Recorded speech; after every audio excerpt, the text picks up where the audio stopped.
If you could change one thing about your home, what would it be? A new kitchen, a new master bath, maybe put in a pool? What if you could do it with no money out of pocket and cheaper monthly payments? SaveWithConrad.com can help, and you can even skip your next 2 house payments. NMLS number 65084, equal housing lender. SaveWithConrad.com. Hey, it's Conrad Thompson here to tell you a little bit about adfreeshows.com. People often ask me, what exactly is Ad-Free Shows all about? Well, I'm glad you asked. Not only do you get early ad-free access to all of my podcasts starting at just $9, but you also get many of your other favorite wrestling podcasts like Click This with Kevin Nash, Gentleman Villain with William Regal, Oh You Didn't Know with Brian James, and others for, yes, still just $9 a month. That's 14 podcasts in total every single week, early with no ads. That's like 20 cents an episode. And yes, you can listen to them all directly through Apple Podcasts or through your regular podcast apps. How easy is that? Want some more cheese on that Whopper? AdFreeShows.com has literally tens of thousands of hours worth of bonus content, including fantastically popular series like Eric Fires Back, Title Chase, and Strictly Business. And I don't know why this is a thing, but there's even more than 40 Ask Conrad episodes waiting for you at AdFreeShows.com. We've got monthly Zoom chats with all the podcast hosts, live watch-alongs with wrestling legends, and more. Come on now. See for yourself what thousands of other wrestling fans have already discovered. That's adfreeshows.com is the best value in wrestling today. Check it out right now. Adfreeshows.com. You'll be glad you did. JR, how are you, man? Man, they tipped me off. Inferring I have no passion, phoning it in. Are you shitting? JR. Conrad Thompson, and you're listening to JR. with the voice of wrestling, Hall of Famer, Mr. Jim Ross. Goddamn layovers. These their little balls would not fit just them. It's play fighting. Come on. You need to pull your head out of your ass. Hey, it's Conrad Thompson, and you're listening to Grillin' JR with the voice of wrestling, Mr. Jim Ross. Jim, how are you, man? I'm good, buddy. I'm good. I'm not as good as you because you just had a big old nice breakfast cooked by your wife. Love that. Fantastic. I don't get that treatment anymore. Bless my heart. You know, I don't want to hear that because you've been invited to the house 182 times. She'd be glad to cook you breakfast. Yeah, I should take you up on it. I wish we lived just a little bit closer together. I agree. But one of these days, Mama's cornbread dressing is going to get you. Oh, stop it, you bastard. You know my weaknesses. You know my weaknesses. Well, I might bring a girlfriend. Well, we would love that now. Yeah, because I actually have them. It's just a matter I don't publicize it. I don't go online and talk about it. But nonetheless, you got to have somebody else, Con. You know, Conrad, how shit goes, man. Getting married for you was the best thing that ever happened to you. Yes. Best decision I ever made. You have a friend, you know, you got somebody to talk to. I know it sounds stupid, or I'm now working for the Hallmark card company, but I believe that. So, but you know, it's just hard to, with my lifestyle, it's because you get this rhythm. Yes. You know, either got to meet them. I don't go to bars. Right. So the bar thing is out. I'm not real trustworthy on the online dating. Right. So I'm between, I'm damned if I am and damned if I'm not. So it'll work out. I met Jan on the airplane. She was a flight attendant sitting next to Nature Boy Ric Flair. You know that story. Oh yeah. I'm sure you've heard his version of it. Oh yeah. And so we met there and it lasted for 26 years. Fantastic. Or maybe more than that. So it was great, you know, and she was such a wonderful person. I was very, very lucky in that deal. That's why, guys, especially we have a lot of men that listen to our show, and we appreciate it. As you know, we both do. But, man, there's nothing more important than your relationship, your life, your internal life. So it's just, to me, it's just something you need to have. And but nonetheless, I still got the wrestling business. I got my family, obviously, which is wonderful. My daughter's a partner with me and the Black Hat Farms cannabis farm thing we're doing. How about that? Yeah, it's going to be good. And I think we're pouring a lot of money in it and investing it in the right way and doing it the right way. We've got a guy I gave a 30% of the business to work there and be, he's salvaged a lot of failed or failing grow houses, grow things. He's an attorney, so it always helps a little bit more. And so he's done a real good job working with us. Hell, we're bringing in dirt from Oregon, and Wow. I mean, we're doing a lot of we're doing it right. It's costly, but it'll be perfectly done. And I don't know if that's a word. It is now. But yeah, and so we got that going. So I'm excited about that project. It's still in the formative stages, but it's going to exist. It's going to happen. We're probably going to have a dispensary in Tulsa. Wow.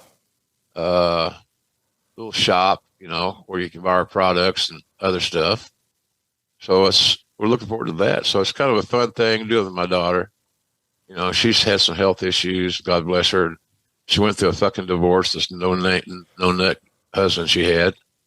So at least that's my personal opinion. No, let's go with it. No nut husband. I'm with it. Co-signed. Never even met him, but I'm with you. My daughter married a man with no nuts. His nuts would fit in a thimble, as the rumor and innuendo I heard. I've heard that said someplace. Yeah. So anyway, that's really exciting to me, that whole thing.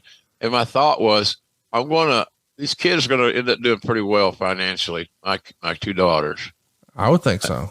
And I'm proud to be able to do that.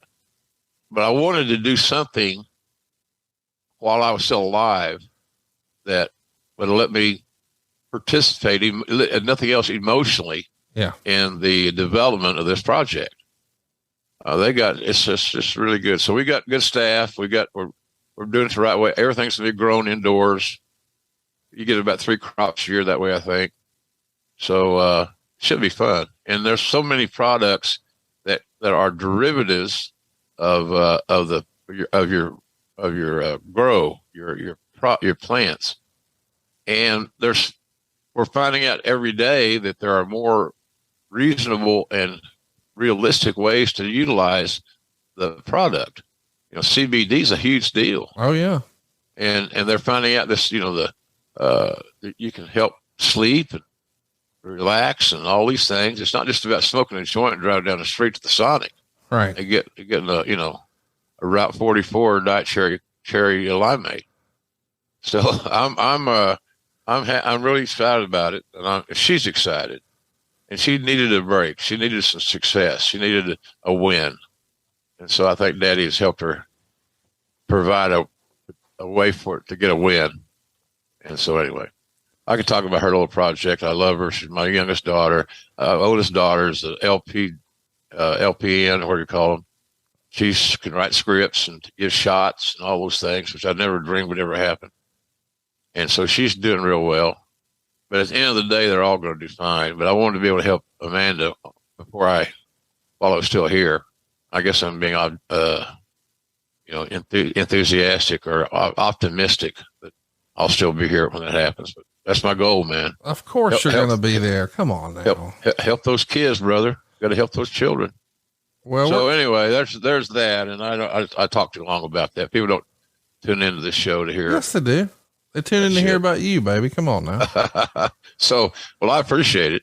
And that's one of the neat things about this audience, the ad-free network. I don't want to make this a commercial, but it's almost like you get another family. Yes.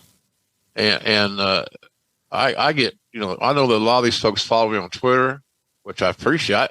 I run my Twitter account. Nobody else does that. I have somebody help me with Facebook and Instagram. I've never been on Instagram, but I do babysit the Twitter account. I can't answer them all. Right. I got almost 1.8 million followers, so I can't get to everybody. Right. But I do try to respond when I can or when it's timely or makes sense. But you get that family from the ad-free network. And the thing I think is that I know that there are people out there that care about me. Yes. And they care about the projects that we're working on. And they have always been very supportive. And that is important to me right now at my stage of life. It's just hard people don't understand how insecure one can get. And I read about Flair's lost his confidence and all these things. We all do. We all do. And it's horrible. It's horrible. Because you believe you set your work at a high standard, and anything less than that is like, oh, he's losing it. They need to replace JR. I'm not ready to be replaced. And I still love what I do. So anyhow, it's, the ad-free network and all the fans and, like our big, Top Guy weekend coming to Chicago. Yeah. Golly, man. I mean, that's fun as hell. Yeah. It's fun as hell. So we're going to spend 3 days in Chicago. That's going to be, it's going to be great. One of the cool things about that, Conrad, is the fact that you're staying in the same hotel room like 4 nights. Yeah. That's pretty good. It is pretty good. It feels like, well, how big a deal is that? It's a big deal. Yeah. Especially if you got a hotel that has breakfast. We've had some lately that have been questionable. So, I'm glad I'm there. It's going to be an interesting time for us.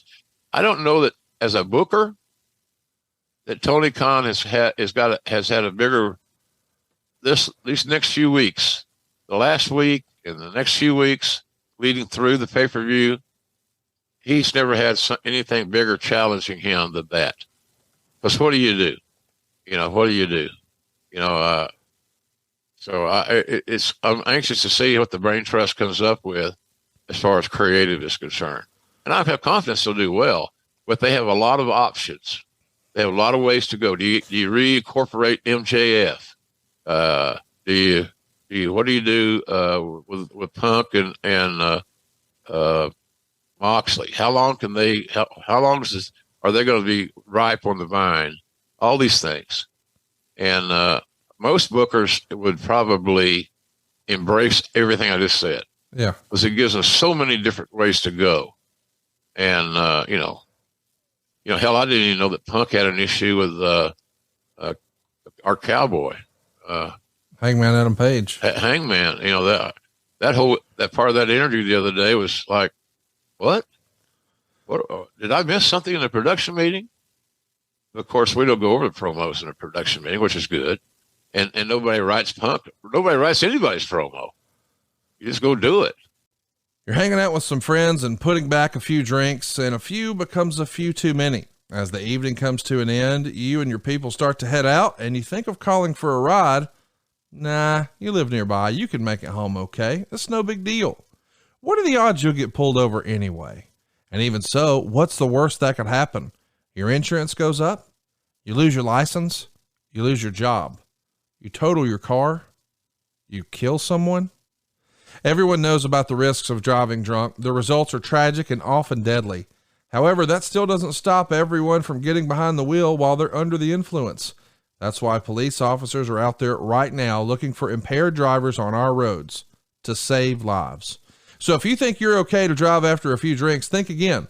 Play it safe and plan ahead to get a ride. It only takes one mistake to change your life or someone else's forever. Drive sober or get pulled over. Paid for by NHTSA.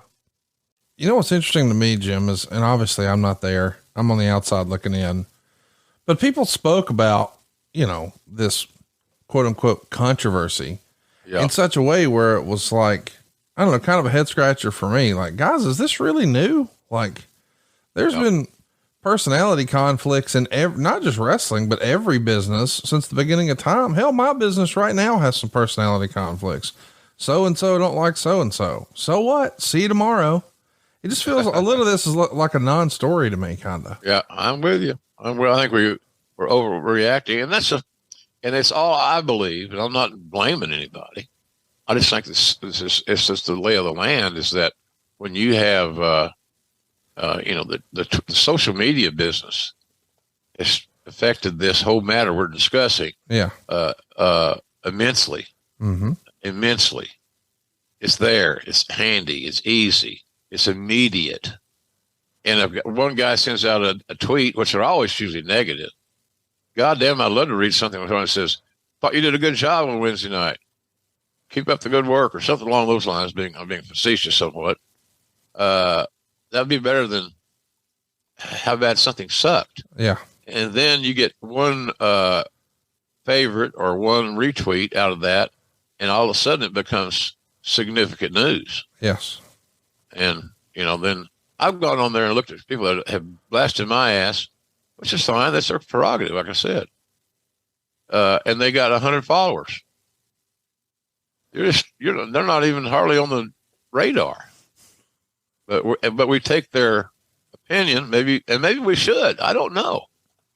Maybe we should, but they have nobody there that's going to, nobody says nothing, and I'm not going to get too harp on it, but I've said more about it today than I've said in years, seems like. Just mute the motherfuckers, JR. Nobody cares.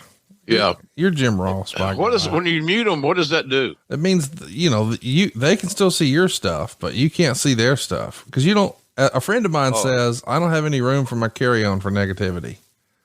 I don't know who that guy was. He was a wise old bastard. Well, let's mute them assholes and carry on with our life. Let's go. Yeah.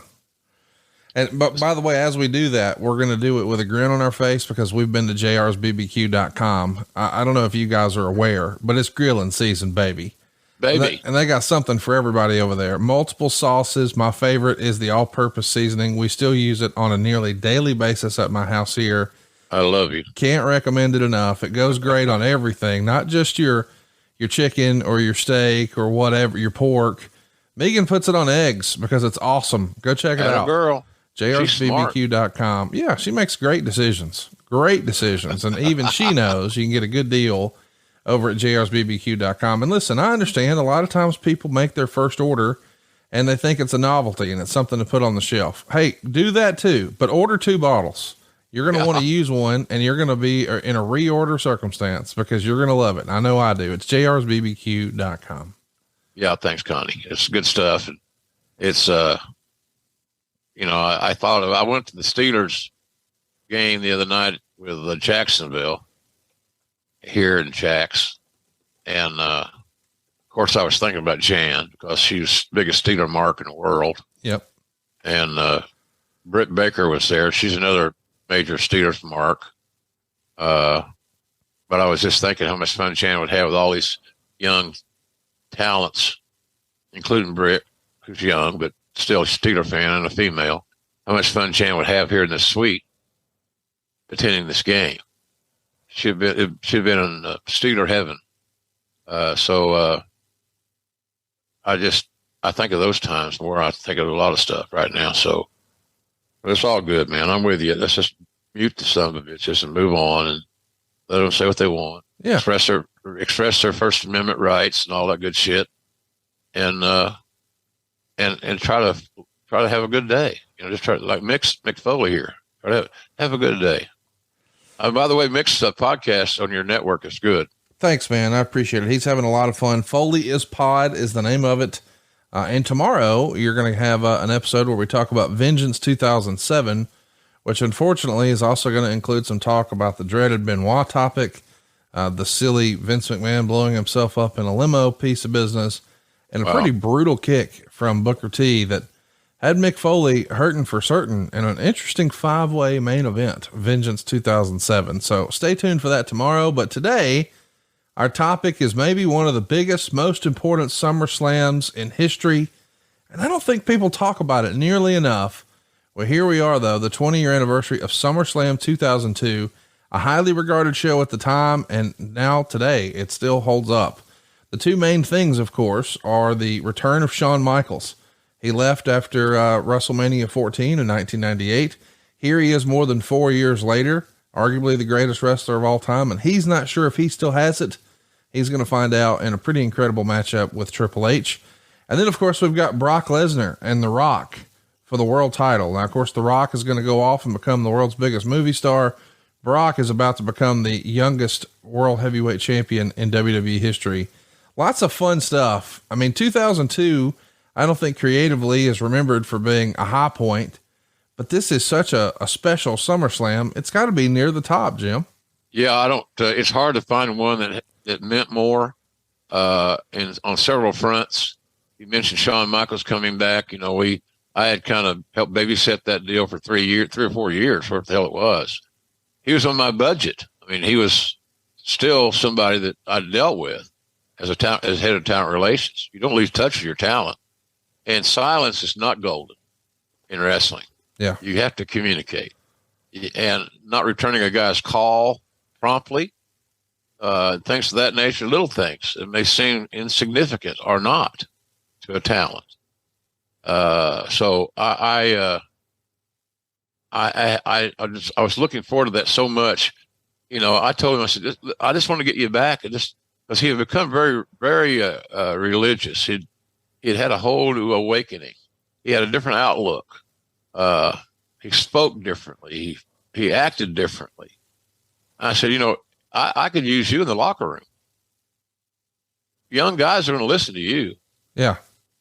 Because they will readily admit that you're either the best or 1A at worst next to Nate. I'm still in Nate's kind of now, I love Shawn's work, don't get me wrong, but I call so many Flair matches in the territory days, the NWA days, and the Crockett days, and all this other stuff that there's a kinship there. Yeah. So in any event, this show had a lot of significance, and it's hard to find another SummerSlam that had more significance. There were other great SummerSlams. For sure. But, you know, Lesnar getting his first trip to the top of the mountain and being so young, can never do that again. No. That can't happen again. So, and that was a good decision. We made the right decision by waiting and not going. We could have gone with Brock. We knew where he was going to end up being as the champion, but we didn't know exactly when that was the best time to pull the trigger. And so I think we pulled it the right way. And we sure as fuck pulled it against the right guy. Yeah. For The Rock to pass the torch to Brock Lesnar was very significant. So it would be hard to find a better, more viable SummerSlam, Connie, than the one that we're going to talk about here today, because it wasn't like 2 match deep either. We had several matches. It's an unbelievable show, and even the buildup is unbelievable. Let's just talk about some of the high points heading into this show. John Cena debuts on TV just a few days after King of the Ring, and he's here to challenge Kurt Angle.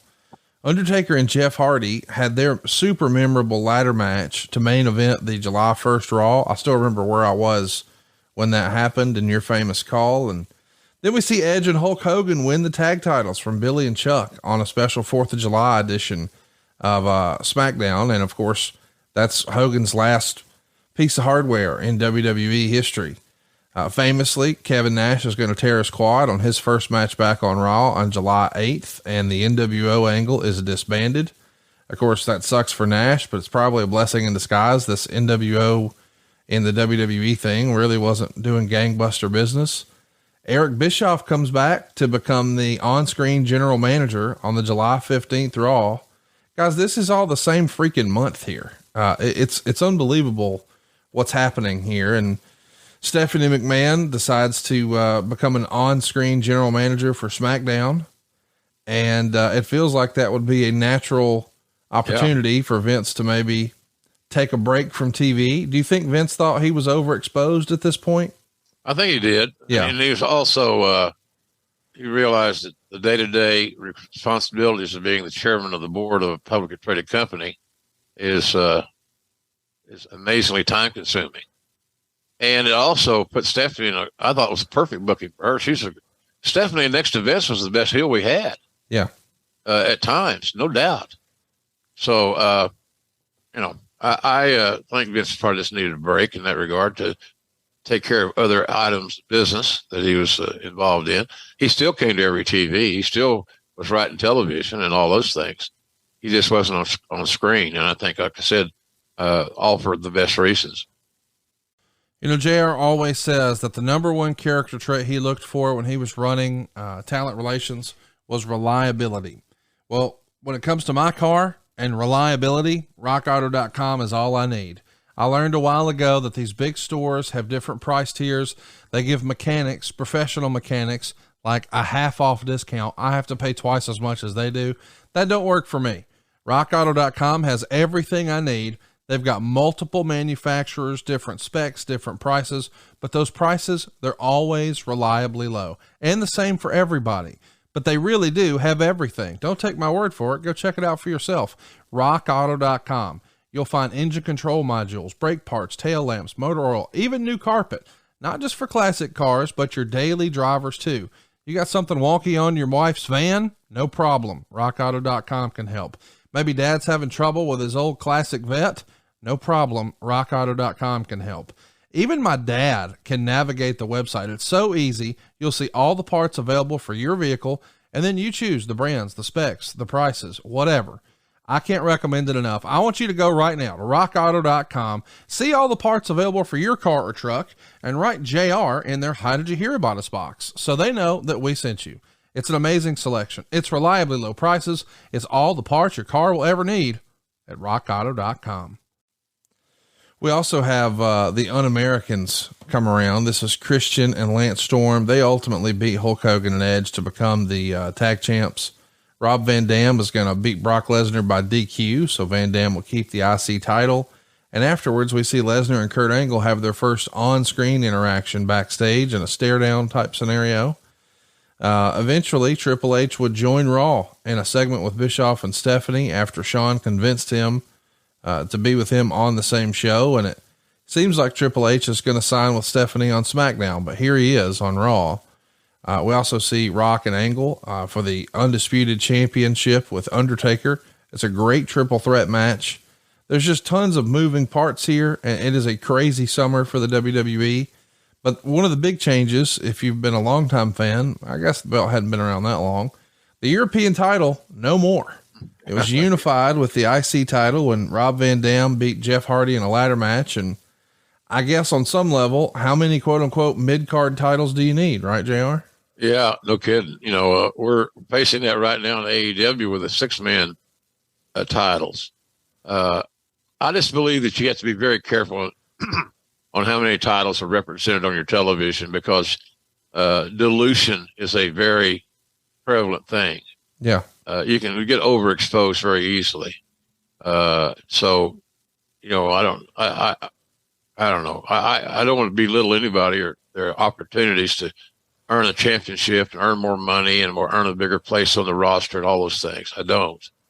I just think that we have to be all promotions have to be very careful in how many titles they have. I just think the more you have, the less most of them mean. No doubt about that. We get the soon to be named 3-minute warning, Rosie and Jamal debuting to beat up D'Lo Brown and Shawn Stasiak while they were in the middle of a match. Let's talk about Stasiak in the WWE. I've always been fascinated by him because he had a good physique. So you would think, okay, Vince will like that.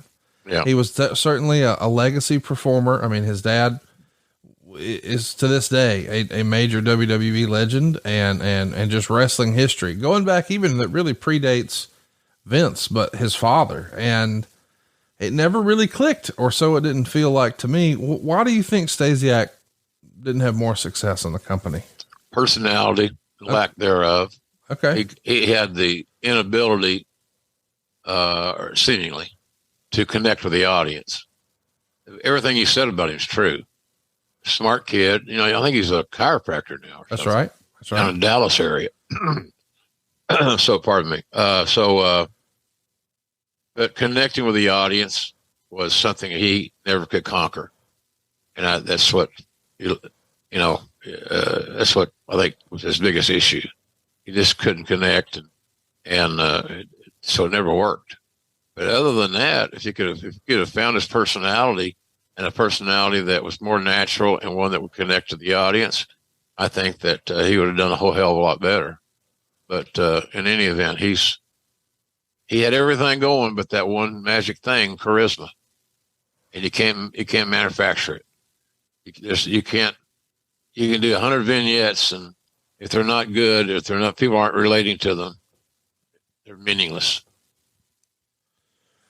Well, The Rock sees some value in Eddie Guerrero. He doesn't think Eddie's meaningless. He does beat him in 8.5 minutes with the people's elbow. And Meltzer would say, coolest spot was Guerrero doing an inside cradle off the Rock bottom. Personally, I felt Rock making Guerrero look like an equal the whole match, even in beating him, did more to elevate Guerrero than anything that happened in the Brief Austin program. Lesnar came out and grabbed the belt and then threw it on the ground. I think this is the only time we ever saw The Rock and Eddie Guerrero in a singles match. And man, it was a fun match, but can you imagine if they had more time together, what a program with those two would have been like?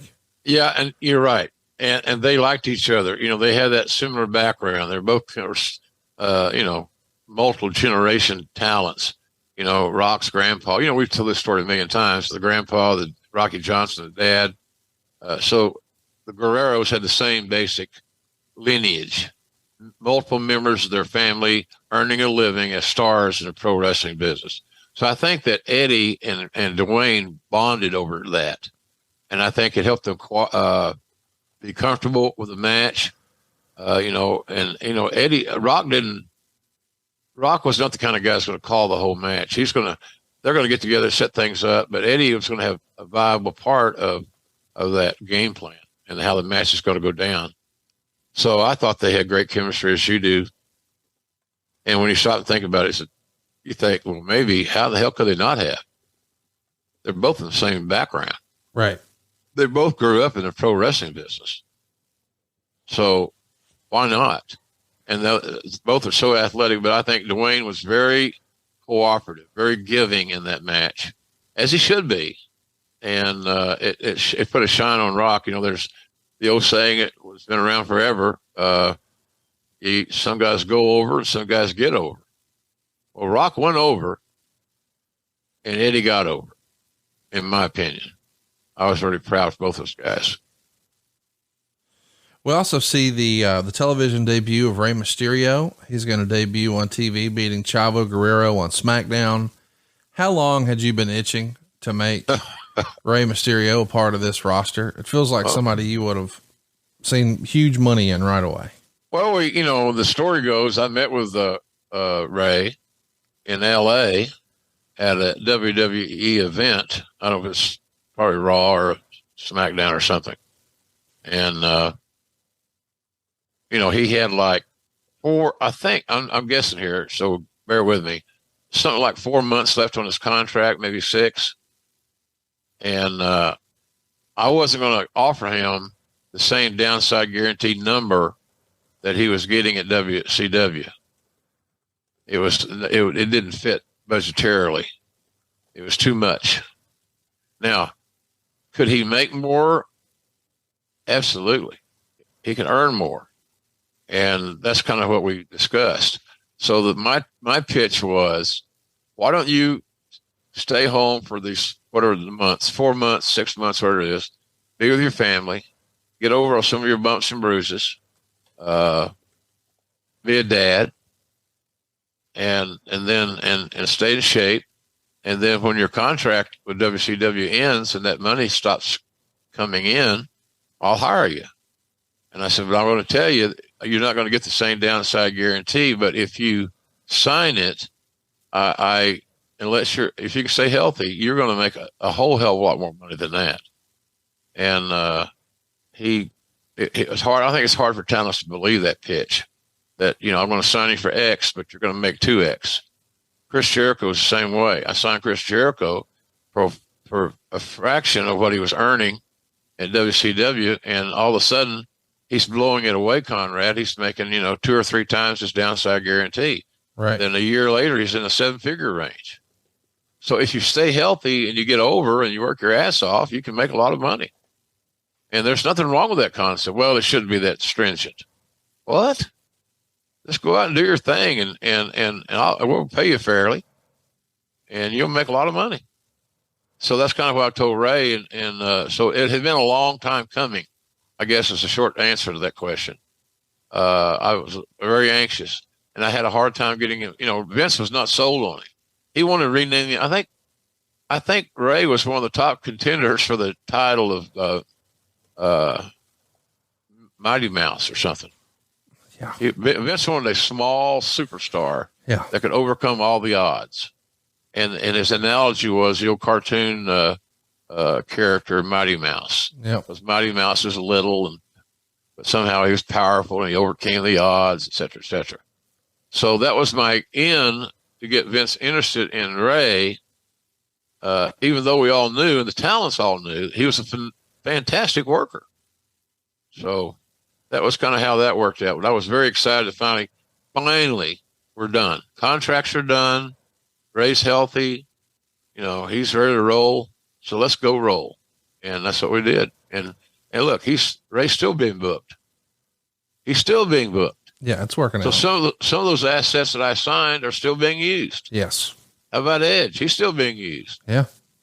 So, but I was excited about that, Connie. Long answer, but I had a strong emotional investment in Ray and how we finally got the deal done and all that. So I was excited for that night, and I knew he wasn't going to let us down.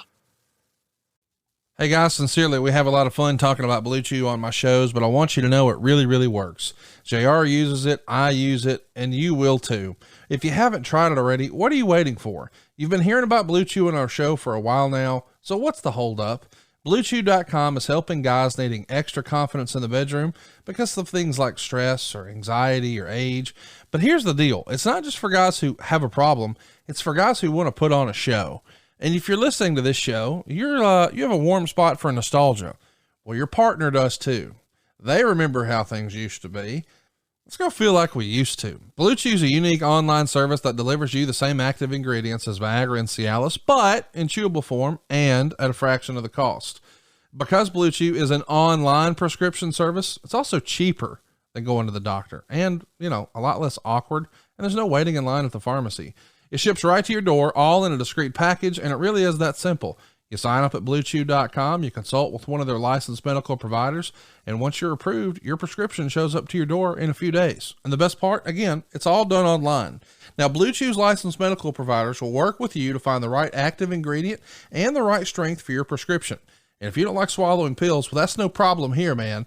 Blue Chew's tablets are chewable. Blue Chew's tablets are made in the USA, and they prepare and ship directly to you. That means it's cheaper. And here's a special deal for our listeners. Try Blue Chew free. How do you beat that? When you use our promo code JR at checkout. Just pay $5 shipping. That's BlueChew.com. The promo code is JR to receive your first month free. Go to BlueChew.com for more details and important safety information. He didn't let you down, and neither did The Rock in Greensboro on July 29th. Him and Ric Flair, for the first time, maybe the only time ever, in a singles match. And I'm sure, being an old school student of the game the way The Rock is, to wrestle Ric Flair in Greensboro, yeah, pretty doggone big deal. Yeah, absolutely. There's history there. There's the legacy of Flair's outings in Greensboro. When I booked that card and I booked that match, I was thinking Mid-Atlantic and the Flair legacy in Greensboro and all the success that had been enjoyed there by him. And I knew Rock was, it's funny. He was always one that he favored nostalgia. Right. He really did. He had a great faith and a great love for the business in general. And he loved the nostalgia. When an old timer would come to the TV in their area, you'd always see Rock make a point to talk to, old timers, Jackie Fargo in Memphis or something like along those lines. He was the first guy to make his way to the coffee and get a cup of coffee and say hello to our visitor and talk, have a conversation. So it was kind of cool. I don't know how we did that night. Our business is up and down, but I thought it was a decent booking, and to me, it made sense. So, and apparently the talents liked it because they had a hell of a match, I'm told. One of the things that jumps off the page to me is knowing this is probably, I think a lot of people think, hey, it might be now or never with The Rock. If he's really leaving to make movies, let's try to put some of these dream matches under our belt, or just, let him have some fun on the way out. So guys like Eddie Guerrero and Ric Flair, maybe we would have saved, especially the Ric Flair piece. I could have seen that being some one-off pay-per-view somewhere, and they don't do that. They're letting him sort of have his fun here. Or is it more a feeling of, hey, if we don't do it now, we might not ever get to, do you think? I think more of the former. I think we always had the belief, Conrad, that we would never lose Rock forever. Right. He would always be, and maybe always is not a good one, but he would more often than not be available to us in the right circumstance and right situation. So I don't know that that was kind of the general thought to me was, well, he'll be available to do some things. We just may have to pick our spots and do better planning. And that's kind of what we did. And he's another guy. Look, he's the last guy in the world, Conrad, that needs to be wrestling. Come on, let's be honest about it. For real. How much more money can you make? Yeah, he's got enough. Yeah, and the other aspect, you're right. And the other aspect of that is that, what you got to lose? Every lot. What if he tears a pec or blows out a quad or gets a concussion or things like that? Because that can happen. They're very viable and likely to happen at some point in time. I love the guy. I signed him. I think I like the world of him. But I don't know that if he asked me, do you think I should be wrestling? I'd probably say no. And I know that don't sound great with the fans. Oh, we want Rock one more time. I do too. But I don't want him to risk his day job. Yeah. Over a wrestling payday. His day job pays a little bit better. Yeah. And the day job, the other deal is that the wrestling aspect of this deal is that he has so much to lose if things went wrong. Yes. And one of the things I used to do managing, and I don't know if it's the right way to manage or not, but when you've got 100 plus testosterone riddled men that need management, you gotta figure out, how to communicate with all of them. And the last thing I want to do is to get involved in a situation where, we got Rock hurt, or he got hurt. Yeah. So I just think I never believed that he was going to be gone forever, Connie. And quite frankly, after that, he did have some nice returns. Yeah. That all drew. So we just didn't have him on weekly television. And so, but I never thought we were going to lose him forever. His love for the product and his love for the brand is insurmountable. He'll always be a part of it. He's part of it now. His daughter's down in NXT. Have you seen her work? I have not, but I haven't either. I have heard the rumors that he's hoping, or they're hoping, that he'll be able to do some WrestleMania stuff. So I somehow don't think we're done seeing The Rock around. I can see. Now, here's the thing. I could see Rock having a mixed tag with his daughter at WrestleMania. I can see that. And now there'll be naysayers that'll knock that idea. Yes. Which is fine. That's just expected. But that's that's a safe. It's a way to get him on TV. It's a way to get his name and her name and image in the promotion. There's Rock right there calling to see why you're spreading rumor and innuendo here. It's my oncologist. Uh-oh. He got one of those, sorry, I can't talk right now, messages. Hey, look at there. Prioritizing our listeners. Damn right I am. Maybe that one you should have taken. It'd be all right. It's just, they're just confirming an appointment. I got to keep that health going, buddy.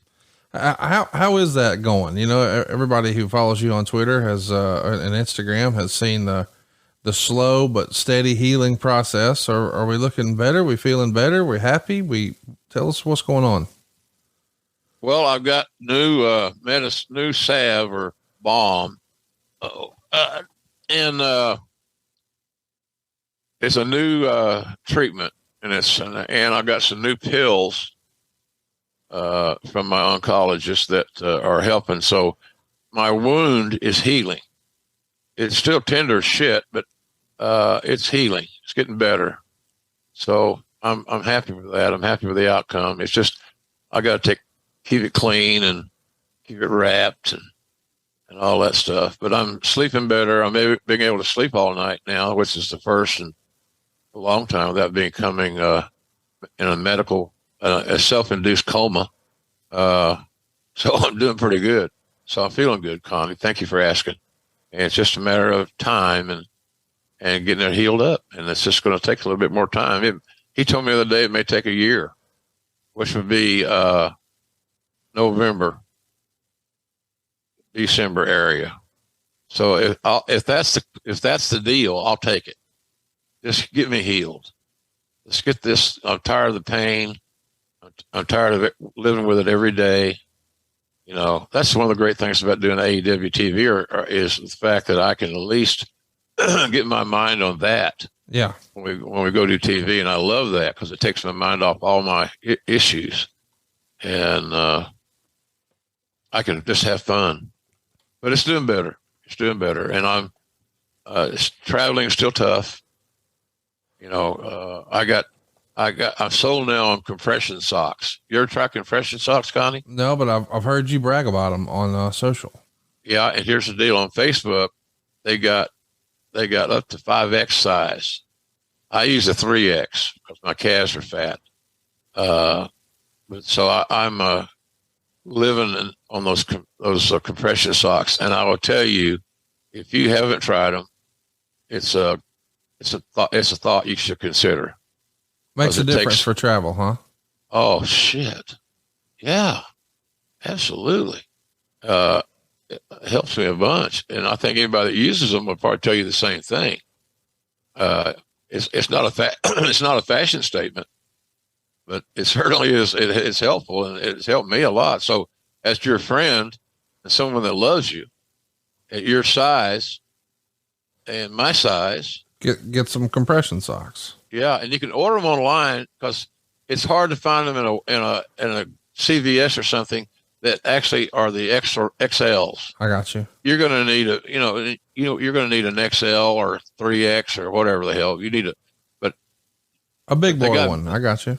They got big ones. Yeah, they got big old good ones. And so my buddy said about women, and it's one of their personal little things.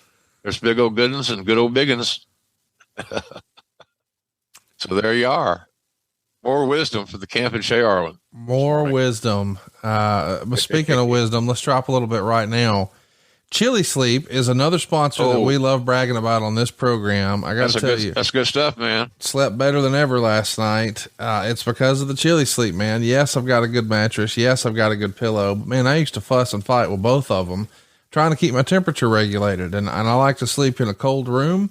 And I knew I slept better with a ceiling fan on, and I knew all that all my life. But what I didn't know I needed was like a smart thermostat for my bed. I've got it now thanks to Chili Sleep. Chili Sleep makes customizable, climate-controlled sleep solutions that help you improve your entire well-being. As a friend of ours would say, no fooling, I feel better than ever, and it's because I'm getting the right kind of sleep. Here's how I know. Before Chili Sleep, I didn't have dreams. I don't mean figuratively. Wow. I mean, literally. Now I have bright, vivid, colorful dreams. Tells me I'm getting the best possible type of sleep. Chili Sleep makes the Ooler, which I have, and they've also got the Cube sleep system. Either way, it's a hydro-powered, temperature-controlled mattress topper. So it fits over your existing mattress, but gives you your ideal sleep temperature. Now, Megan and I have the Mac Daddy one with two sides. I have a different temperature that I like to sleep at than she does. She wants to get into a warm bed, but then cool her off so she doesn't get all hot and sweaty, but then warm her up to wake her up. It's all automated on her side. I like to get in a cold bed and stay cold all night and just wake up when I want to. And it's all possible thanks to Chili Sleep, even on the same mattress. These luxury mattress pads keep your bed at the perfect temperature for deep sleep, whether you sleep hot or cold. Chili Sleep is designed to help you fall asleep, stay asleep, and give you the confidence and energy to power through your day. Here's what I mean. Imagine waking up and not feeling tired. Chili Sleep has done that for me. They can do it for you too. Head over to chilisleep.com/JR to learn more and save 30% off the purchase. Yeah, that's the deal right there, Connie. 30%. Come on. That's a hell of a discount. And this product works. And when you got guys like Conrad, who you trust, or you should, telling you about the advantages of having Chili Sleep, you're going to understand that this whole promotion is awesome. 30% off, and that's clicking it. That's all you got to do. That's exactly right. Go click it. chilisleep.com/JR. It's 30% off the purchase of any new Cube or Ooler sleep system. Now, this offer is available exclusively for Grilling JR listeners. It's only for a limited time. And as a friend of ours likes to say, it costs nothing to look. That's Chili. CHILI sleep.com/JR. Take advantage of our exclusive discount. And most importantly, wake up feeling refreshed every day. That's chiliSleep.com/JR. Save 30%. I mean, why wouldn't you do that? You know what I mean? I don't know. People just got to believe that the message that we're selling or hyping works. So that's what it comes down to, folks. And you're like, well, if this worked, that'd be a hell of a deal. It does work, and you will sleep better. And that's the bottom line, as somebody else would say. Yes. It just makes sense. So I hope you get a shot, folks. Like Connie said, it don't cost nothing to look. Research it, go online, and then you'll end up saving 30%. chiliSleep.com/JR. Benoit's going to defeat RVD for the IC title. And then I'll be darned, they're doing something big with this 3-minute warning outfit. Rosie and Jamal show up to beat up Moolah and Mae Young. So you got two 80-year-old women here getting beat up. These ladies were up for everything. You want them to take a guitar? No problem. You want Bubba Ray to take them off the top with a table? No problem.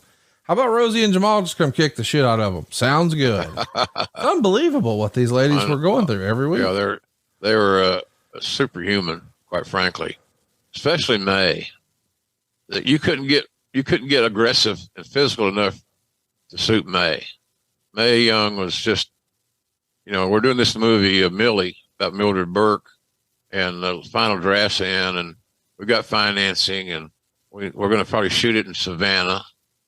About her life, and it's based on the book Queen of the Ring by Jeff Leen, Leen, if you want to read a great wrestling book. But she was always been that way.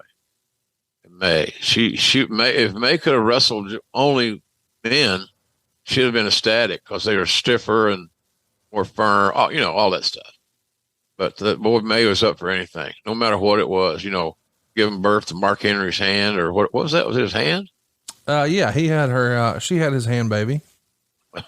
So that's that. But it was a segment of television that some folks found entertaining. Some folks went and made a sandwich. The bottom line is that Mae and Moolah were great team players. Shawn Michaels is going to be shown here in the parking lot. He's been beaten to a bloody pulp, and there's an assumption that he's been beaten up by a mystery assailant. And we see Triple H trying to show some sympathy to, I guess, make us believe it's someone else. There's some brand switching going on here. Jericho's going to move over to Raw and attack Flair following his loss to The Rock. He's also going to be joined by the Un-Americans trio and moving over. They're bringing the tag titles with them. Then on SmackDown, Chris Benoit and Eddie Guerrero are moved over, with Benoit bringing the IC title with him. So this is really the first time we saw a lot of moving back and forth with the brand split. And it's not even an old idea at this point.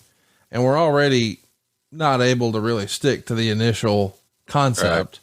Right. Yeah. When did you realize this brand split was A, not going to work, or B, just be a straight up bust? Well, during this whole time, we started moving around and the writers are leveraged we need this guy. If I had this guy, I could do this and all these things. And, if it sounded like a good idea, then Vince would go along with it. I just thought we were jumping the gun a little bit on changing these things. It's hard to, where's the Intercontinental title? Well, hold on. That's Benoit's the Intercontinental Champion. Yeah. I think is he on SmackDown now? So there's confusion in the marketplace. Right. And the last thing you want as a marketer is to create inadvertently, as it were, confusion. Yes. So I was getting unsettled with the concept right now, and you just hope that we don't go overboard to this damn thing and confuse the audience. So that's kind of what I was in that deal. I was glad to see Jericho come to Raw because I was doing Raw at that time. But it started feeling a little bit unsettled about too much movement, and I was hopeful that it would pan out to something good, obviously, but unfortunately that was not the case.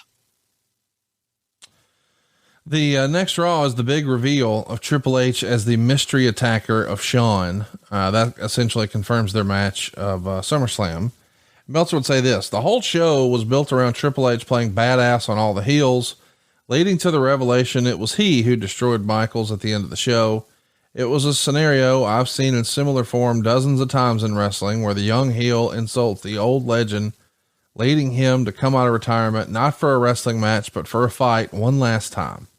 Like with last week, Triple H said all the right words, and it was a scenario that probably looked great on paper. But Michaels, after all these years saying he was coming back, got remarkably little reaction. The live crowd seemed bored by the lengthy interview, probably because almost all of them had figured out Triple H was the guy who did it long before it was revealed. The show ended with Triple H doing an interview and Michaels tuning in by satellite with a tremendous makeup job, making him look like Don Frye's last opponent. The two had a love fest, like they were best friends. They showed supposed surveillance camera footage showing Triple H as the assailant. Michaels vowed to come back at SummerSlam. Triple H said it was a joke. Michaels thought he could compete with him, said he'd hurt him badly, and he'd make it so he couldn't hold his baby, couldn't satisfy his wife, etc. Oh God. All that stuff would have been tremendous if anyone took anything serious. But when you're taught you're stupid to care and expect to swerve, well, even wrestling fans don't want to be stupid, and they didn't care.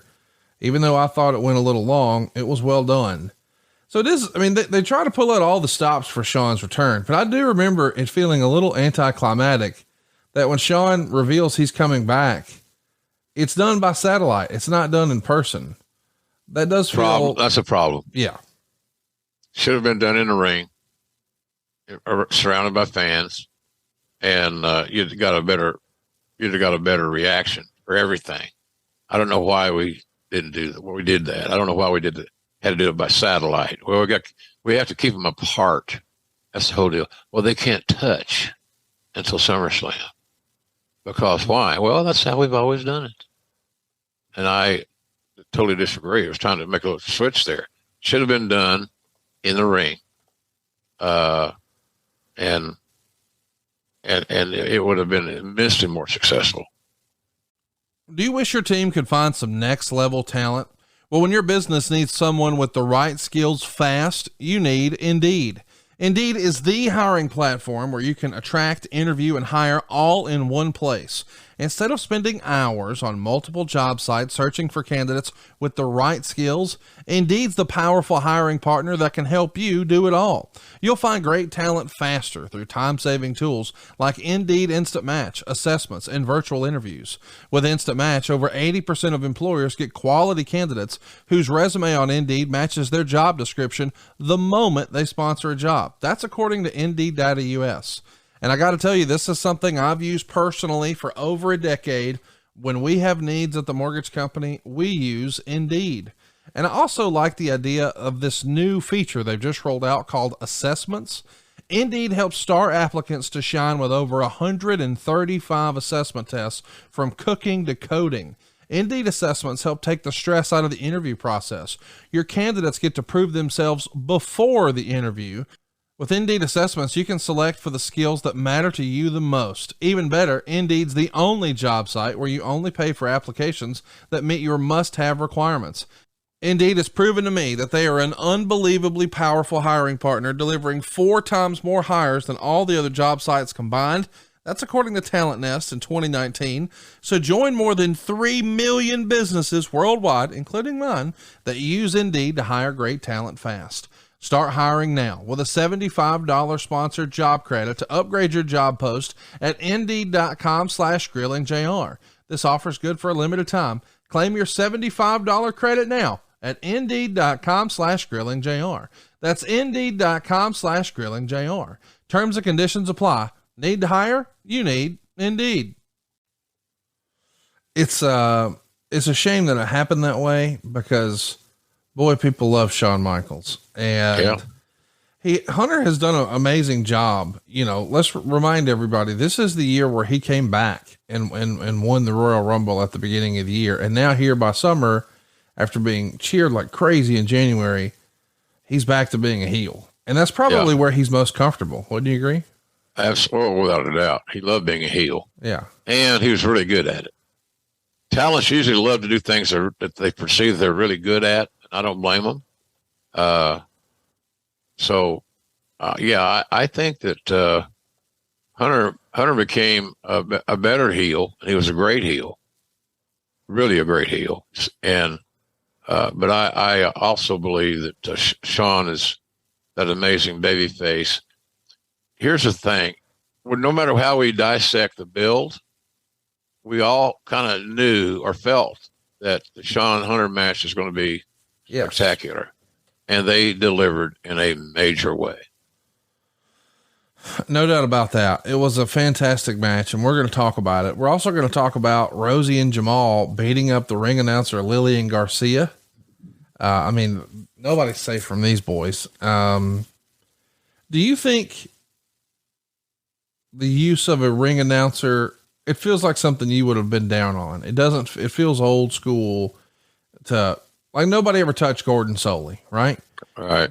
Did you err on the side of, it's entertainment? Or is it one of those things where, as a broadcaster, you thought, boy, you're killing our credibility. We should be here to call the action, not be a part of it. Where did you land on that? Well, I never liked being a part of it, personally, because I thought I was not suited skill set wise to be, I got beat up by a lot of guys. I had a lot of in-ring, skits, scenes, whatever you want to call them. Yeah. With a lot of guys, and luckily for me, they're all top guys. So that helped my image.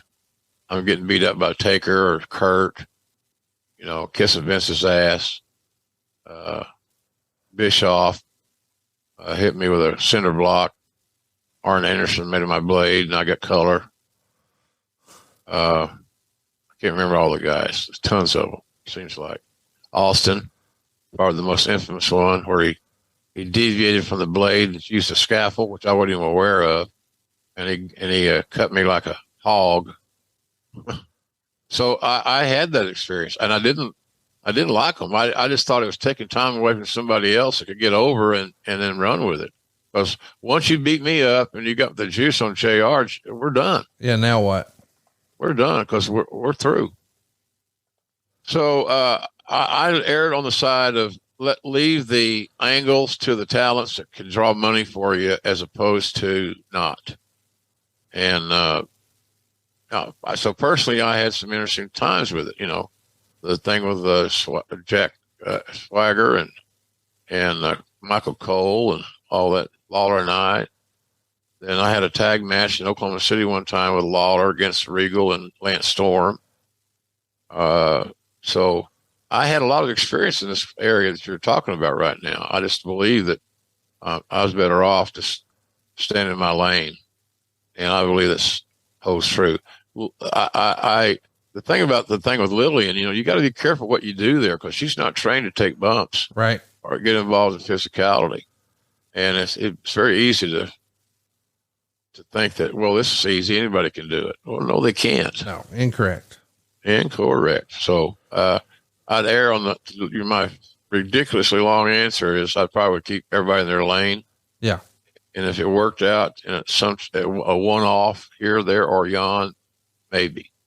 Other than that, stay away from it. On the next SmackDown, Hulk Hogan is put out of WWE and left a bloody mess at the hands of Brock Lesnar.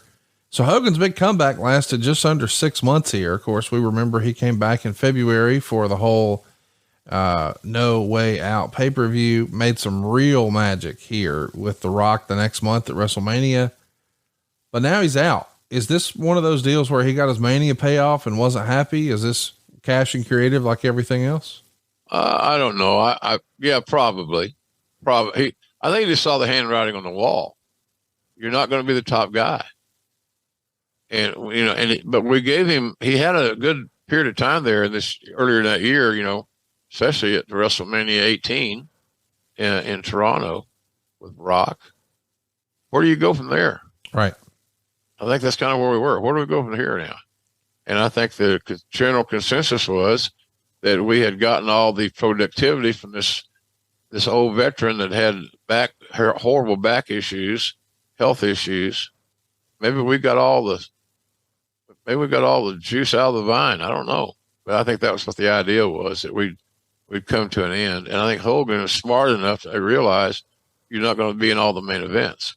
You might not be in any of the main events, because we're going to go young, and we're going to go with Brock Lesnar. Good decision, in my view. One of the other things that was rumored at the time was that he being Hulk Hogan, pronouns pal. Come on, pronoun boy. Had been promoted in Australia. And, you know, this is the first time he would have been there for the WWE, or I guess WWE's first show in Australia in like 16 years. And then he asked to be pulled out. He didn't think he could handle the 2 long flights over and wanted to be home on his birthday. And I don't know if that was just, you know, one of those creature comfort things, cash creative, whatever it is. He disappointed some folks, and I guess that's the end of him in WWE. Pretty much. Yeah. The commitment, the booking was significant in the sense that, of the time frame that you mentioned, Conrad. So he should have kept his booking. If he agreed to go and he was advertised, it's a no-brainer. And we're sorry you're missing your birthday. Yeah. We'll buy you a great big old cake, and you'll have it when you get home.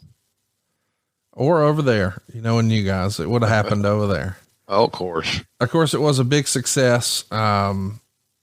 They're going to wind up running Melbourne's Colonial Stadium on August 10th. And now WWE has ran there almost every year until COVID.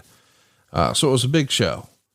When they come back, they've got a show at the Key Arena in Seattle, and it's a super hot crowd with a white hot 8-man with the Un-Americans and Triple H over The Rock, Booker T, Goldust, and Undertaker, which sounds sort of like a fever dream, but man, the crowd was with it in a major way.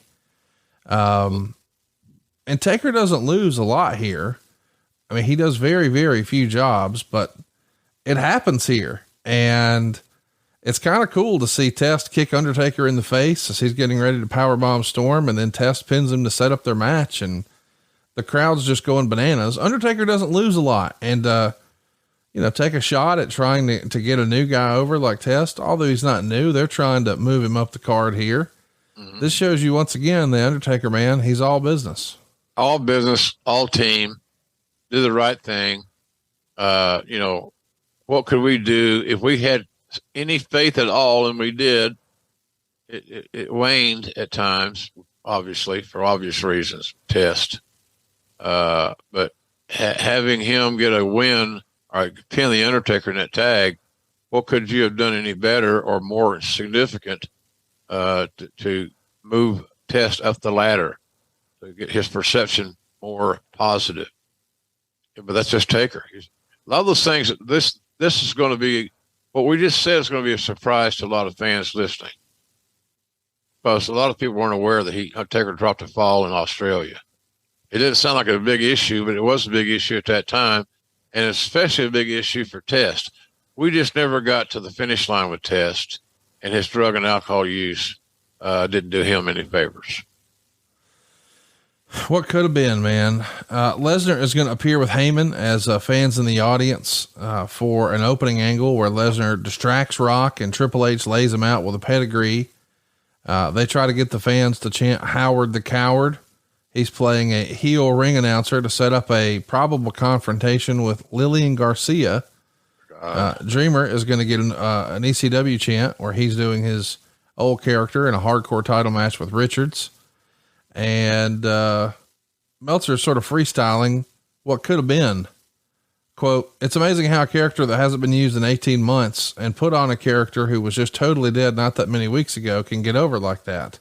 Just goes to show you how badly they botched up a potential of an ECW as a group within WWE last year." I mean, Dreamer did get these big reactions. Do you think there was a missed opportunity with Dreamer? Yeah, I think so. Yeah. Well, I don't know about Dreamer. Could have been. I think in general, the ECW intermingling was something was left behind on that. I think that we could have done more with the ECW brand, with some angles and with some stories being told, and getting some personal things out there than we did. So I thought we left money on the table with the ECW. I thought we could have done more. It's just, you know, it was not a good political fit for whatever fucking reason. I never understood all that shit. But that's the way it was, political. And I thought we could have done more of the ECW stuff. You know, I was a fan of ECW to probably moderately. But I thought we could have done more, and we didn't. And I think the reasons were not about business. They were personal, in my view. Well, I would argue that all the time with Bruce myself. It felt like there was a missed opportunity with a lot of those guys. And it seems like some of the stuff is, inevitable. Just like brothers turning on each other. Matt Hardy's going to turn on Jeff again, costing him a match with Van Dam. Then Matt never liked that SmackDown. Brother. Sorry, Conrad. I never liked that Hardy thing. Me neither. Keep them together. They should be pulling for each other. Don't overthink this. You know, they're blood brothers, and you know they're over. And you know, we knew that the star of the group seemed to be at the time Jeff. Hence the match that you alluded to earlier that he had with Taker, or I said, climb the ladder and make yourself famous, or something along those lines. You got it. Yeah, and that was a fun match to call. But what it did, it showed that Jeff could stay in step with a top guy, and a one-on-one match on the live television with one guy, meaning Taker, answered a lot of questions. Is Jeff too big, too small? Can he do this? Can he do that? Whatever the case. But I thought that it just, to me, it's just another reason not to bust up the Hardys. You can separate them and let them go on their single careers and try to become single champions and live their dreams as an individual. We can tell that story. Yeah. But they don't need to just fight each other and become enemies. I don't see that. So that's just me. To me, it's just not it's hard to believe. It's hard to believe to me. Well, let's talk about something else that's hard to believe. The WWE had to let 15 front office employees go. This makes the Observer on August 26th. Quote, this was part of an attempt to slash $20 million in total expenses from the budget due to the revenue shortfall. One thing about WWE is that when it becomes apparent revenues are going down, they make the business call to maintain profitability rather than so many companies that seemingly let these problems get way out of control until it's too late. The developmental cuts a few weeks back were a small part of the slashing of expenses. How involved are you in these conversations? Because clearly this is not a fun part of your job, but if you're having to let folks go, it's the necessary evil to hit the number, right? Well, Vince would always bounce things by me. And what do you think? We got to do this for, we got to cut the overhead, so forth, which made sense. If the revenues that are coming in don't justify the maintaining the budget, you got to do something. Same as you do the same thing. It's just math. So if you're creating a negative situation where the bottom line is all red, not cool. We would talk about talents, and we need to figure out who we're going to keep down in developmental, and I want you to tell me who we need to keep or who we need to let go. So we would converse about it, but he was, and he was objective. I had no issues with that whatsoever. It's just unfortunate you got to make those decisions that somebody's got to go. And it's never fun. The worst thing of this whole job that I had was letting people go. You're taking their dreams from them. At least that's their perception. And a lot of them have no plan B. Right. And they'll tell you, this is all I've ever wanted to do. So, but we would converse about it and try to figure it out. We kept our salaries down there though. Very, there's only a few guys that made big money as rookies or developmental talents. Lesnar was one of them. Rock was one of them. I thought those were good calls. Yeah. So he says, patting himself on the back. But we kept the budgets there pretty realistic. And we had 90-day outs. So we could say goodbye to anybody contractually and legally with 90-day notice, meaning they're going to get paid for the next 90 days. We're not going to use them. you're going to be off, and you can be thinking about your next journey. So that helped us a little bit. So nobody ever had even though you'd signed something about your 3-year deal or 5-year deal or whatever, you still had 90-day outs. And the money's, there's only a couple of guys that had guaranteed deals. And because you couldn't give somebody a guaranteed deal if you didn't know how they were going to pan out. Right. Or you didn't see something special in them. Like, it didn't take a genius to figure out that Lesnar and Rock, for example, were going to be big stars. But they weren't alone in those developmental groups. We had several guys that became like Hall of Fame level talents. So it was a collective effort though on the budget. He would run things by me just to say, looks like we're going to let so and so go, a business side. And if I had a comment to make or something, I would mention it. I thought the guy did a good job, or I think it's past due, or whatever. But I would give him some feedback. But he had his own. They knew what they wanted, what they needed to do. And it's all about numbers. I don't think it's more about personalities as it was numbers. And then sometimes people get caught up in the numbers game, and then there's fatalities, and those are always uncomfortable. Well, Bischoff has decided to decide the hardcore title concept is uncomfortable, especially this 24/7 rule. So he gets rid of it. And Meltzer would say, and only a year too late. So he orders a 6-minute battle royal type match with a bunch of ex-champions, and whoever has it at the end is the champ, and they would defend it in regular singles matches. Quote, I guess this means there won't be another 166 hardcore title changes over the rest of the year. So I think everybody kind of agreed, all right, that was fun, but let's move on. Yeah. Was the hardcore title ever, the 24/7 rule, ever interesting to you, or did you just appreciate it for what it was? It's a fun filler segment. It's comedy, and it's not to be taken seriously. Yeah. That's how I looked at it. So I could, if it stayed, fine. If it left, maybe a little better. I wasn't a big fan of it. It just seemed to be unrealistic, and it's hard to sell. It's hard to make it serious. Even though it was what it was, it's hard to make it serious. It got a lot of guys to TV time. Yeah. It got some guys some TV pay. So that I liked. But the concept itself in general, I thought was somewhat weak. It's interesting. We're getting rid of the European title. We're resetting the hardcore title, but something that we're not changing is the way the ladies are presented. We're going to see Trish and Stacy Keibler do a mud bra and panties match. Yeah. So it's a bra and panties match in the mud. Meltzer would say this was far less sexy than it sounds. Stratus was thrown off the stage into the mud, and they got so drenched that neither looked attractive. Charles Robinson got thrown in the mud and ended up looking like Fit Finley. Even Finkel took a spill in the mud for the comedy pleasure of him announcing the rest of the show drenched in mud.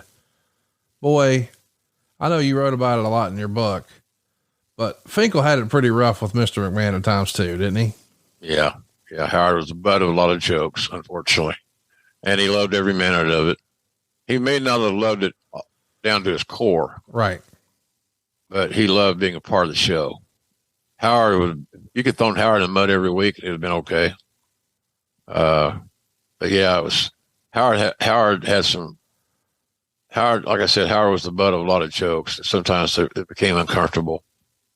But yeah, I don't know. I saw that mud thing the other day on the line. Somebody sent it to me, and I hadn't forgotten about it, but I watched it again, and it was just sex and little TNA. How do you take it seriously? Just comedy, and it's entertainment. That's what I like to say. It's the sports entertainment facet of the TV show, and we had a lot of comedy on our show. And a lot of that was treated, and I say this in a bad way. Brian Gewirtz, that was his style. And Brian has got a great book out right now. I don't know if you've got a copy of it yet, Conrad. Oh, it's fantastic. Yeah. So he's a real smart guy, and I like working with him. He was good. We didn't always agree, obviously, but so what? But we got along well. I'm happy for his success, and he's done really well working with Brock. So I'm proud of Brian, and he's got a good. So if you got a chance to check out his book, what's the name of that damn thing? There's only one problem, or there's just one problem. But I think everybody should go read it. Like I really love your book, and I think it's probably one of, if not the best book in wrestling history. And I put it right up there with Mick Foley's first book and Bret Hart's book. And I think now we can round out our Mount Rushmore of wrestling books. There's just one problem from Brian Gewirtz. It's Gewritz. I have to make sure I spell it because Bruce and I have intentionally mispronounced it so many times trying to make fun of Michael Hayes on our podcast that I have to think about it a little bit. But Brian's new book is unanimously well received. There's at least 3 laugh out loud moments where Megan asked me when I was reading it this past week at the beach, "What is wrong with you?" I laughed so hard at one of the stories. I won't spoil it here. I snorted. Fantastic. Got a snorter out of you. There's just one problem. Go check it out. I think you'll love it.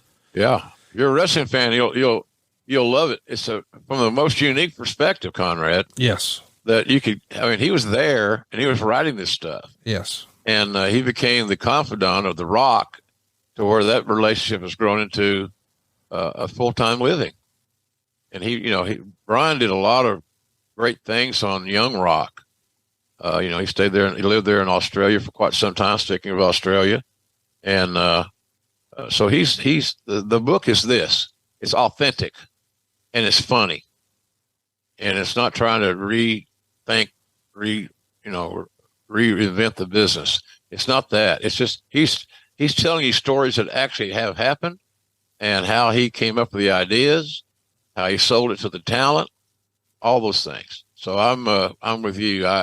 I highly encourage fans to check Brian's book out. It's really, really good. And I can tell you, didn't you have an interview with him? We did. Yeah. We did it last week on 83 Weeks. Go check it out.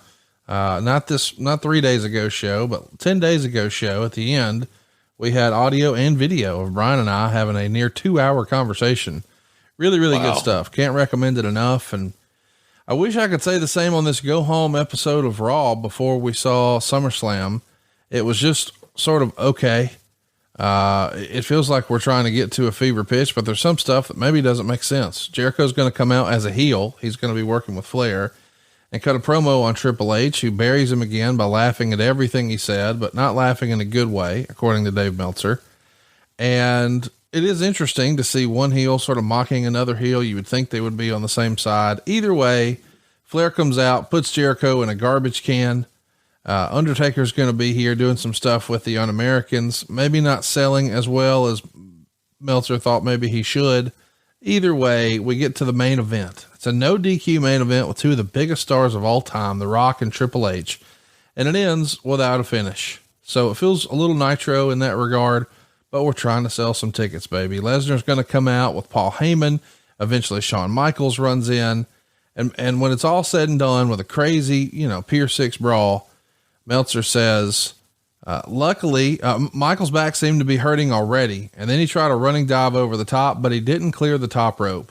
Luckily he wasn't hurt on this, and he and Triple H brawled to a wild ending. I've got little doubt Michaels will have a really good match, but I hope he doesn't hurt his back in the process. And now we look back and we say, well, that was silly. He had a fucking great career after this. But going into this, folks didn't really know what to expect. And he is a beloved figure in WWE history, not just with fans, but in the front office. Do you remember there being some real concerns about, hey man, is Shawn going to be able to do this? Well, yeah. I think what the general consensus is to let him know that he doesn't have to go crazy to have a great match because he's Shawn Michaels. But just do things that you can execute in a safe way, because at the time, we didn't know how many matches we were going to use Shawn. Yeah. Because this could have been a one-off. If he came out of that thing battered and fried, it's a one-off. But he came through with flying colors, and like you said, he had some great matches after that, including the main event at SummerSlam, or a main event at SummerSlam. So the jury was still out there. how will he get out? How will he come through in this match will dictate how we're going to go forward. And I think Shawn was on board with that. None of us knew exactly how his body was going to hold up. And that back is a delicate thing, man. So, and you can't, that's why I say, when you those guys go to wrestling camps and they wonder why they're doing so many drills about how to take a flat back bump. A flat back bump is your key to success or failure. But if you can't take a flat back, then you can't make it in the wrestling business, period. So, and Shawn's back was the issue. So all the dots connected. So how are we going to address this? Well, we're going to wait till the match is over and see how he feels. And that's what we did. And luckily for the fans and us, he had more left in the tank than we perceived. Woo Wings, a virtual restaurant concept from the man himself, the Nature Boy Ric Flair. Enjoy the legendary flavors and world championship wings by ordering with your Uber Eats or Postmates app. Woo Wings is now open in Nashville, San Antonio, Jacksonville, Florida, as well as Huntsville and Tuscaloosa in Alabama, with many more locations coming soon. Try the only chicken wings worthy of carrying the name of the 16-time world heavyweight champion. Tell him, Nate. Wings! Legendary flavors, world championship wings. Woo! Woo wings! Yeah! Woo woo! Geico asks, how would you love a chance to save money on insurance? Of course you would. After all, who doesn't love a great deal, right? And when it comes to great rates on insurance for all the things in your life, Geico can help. Like insurance for your car, truck, motorcycle, boat, and RV. Even help with homeowners, condo, or renters coverage. You could save even more with a special discount when you bundle your coverages. Plus, the easy-to-use Geico mobile app, available 24-hour roadside assistance, and more. Choosing to switch to Geico becomes an easy choice. Switch today and see all the ways you could save with great rates and discounts. It's easy. Simply go to geico.com to get a rate quote or contact your local agent and start saying how much money you could save. It's just a shame that back then you couldn't have an all-in-one solution for your talent to be, secured from injuries or whatever. Cause these days we got that for our cars with Car Shield. They make it easy and affordable to protect my car from expensive repairs. And that's just for starters.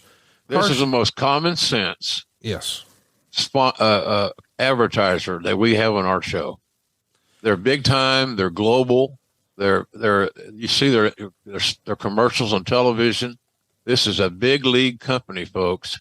And we all know that when you buy a car to repair a car, there's something going to go wrong. And I just have every bit of confidence in the world that this is one of our best sponsors because of the service that they provide, and their track record is untouchable. So you got a lot to talk about in this thing, but bottom line is I'm really excited the fact that we're associated with Car Shield. Me too, man. And here's why. Car Shield is the #1 auto protection company in the United States, and they offer protection plans for around $100 a month. The plans cover parts and more parts than ever before, whether your car has 5,000 miles or 150,000 miles. And let me just tell you how simple it is to get your car fixed. When you need a repair, you choose the mechanic, and Car Shield's administrators handle the rest. That's it. You don't have to deal with the paperwork or headaches. You're taken care of. Same goes if your car breaks down and you're stuck on the side of the road. Plans through Car Shield also include coast-to-coast roadside assistance.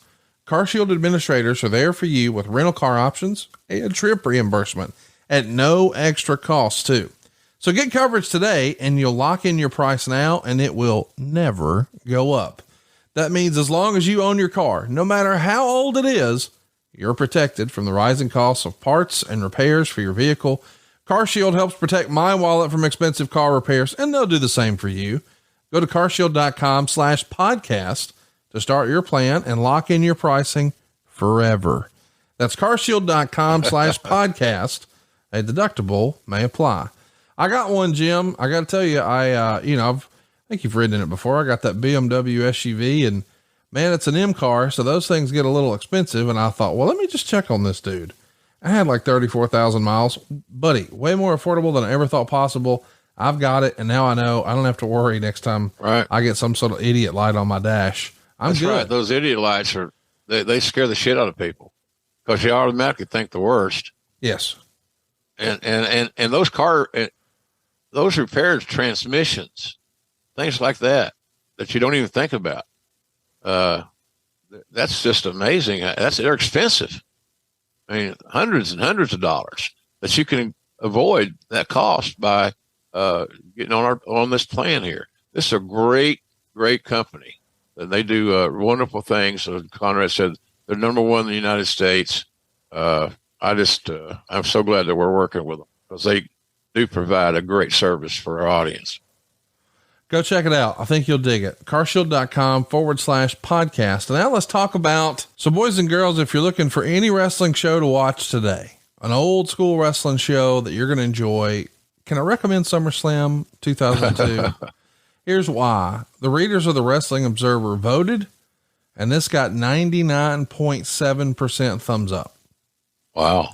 That's great. Meltzer said that the SummerSlam 02 show on August 25th at the Nassau Coliseum will go down as one of the best received pay-per-views in company history, and the night of anointing Brock Lesnar as the company's new superstar.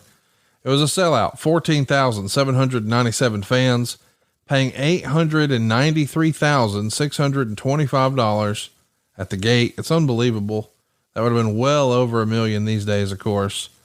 And Meltzer would say the decision was made months ago that they were going with Lesnar, but it was rocky at first. Quote, Lesnar's early push was reminiscent of sputtering pushes given to others that some people in the company were behind and others were railroading.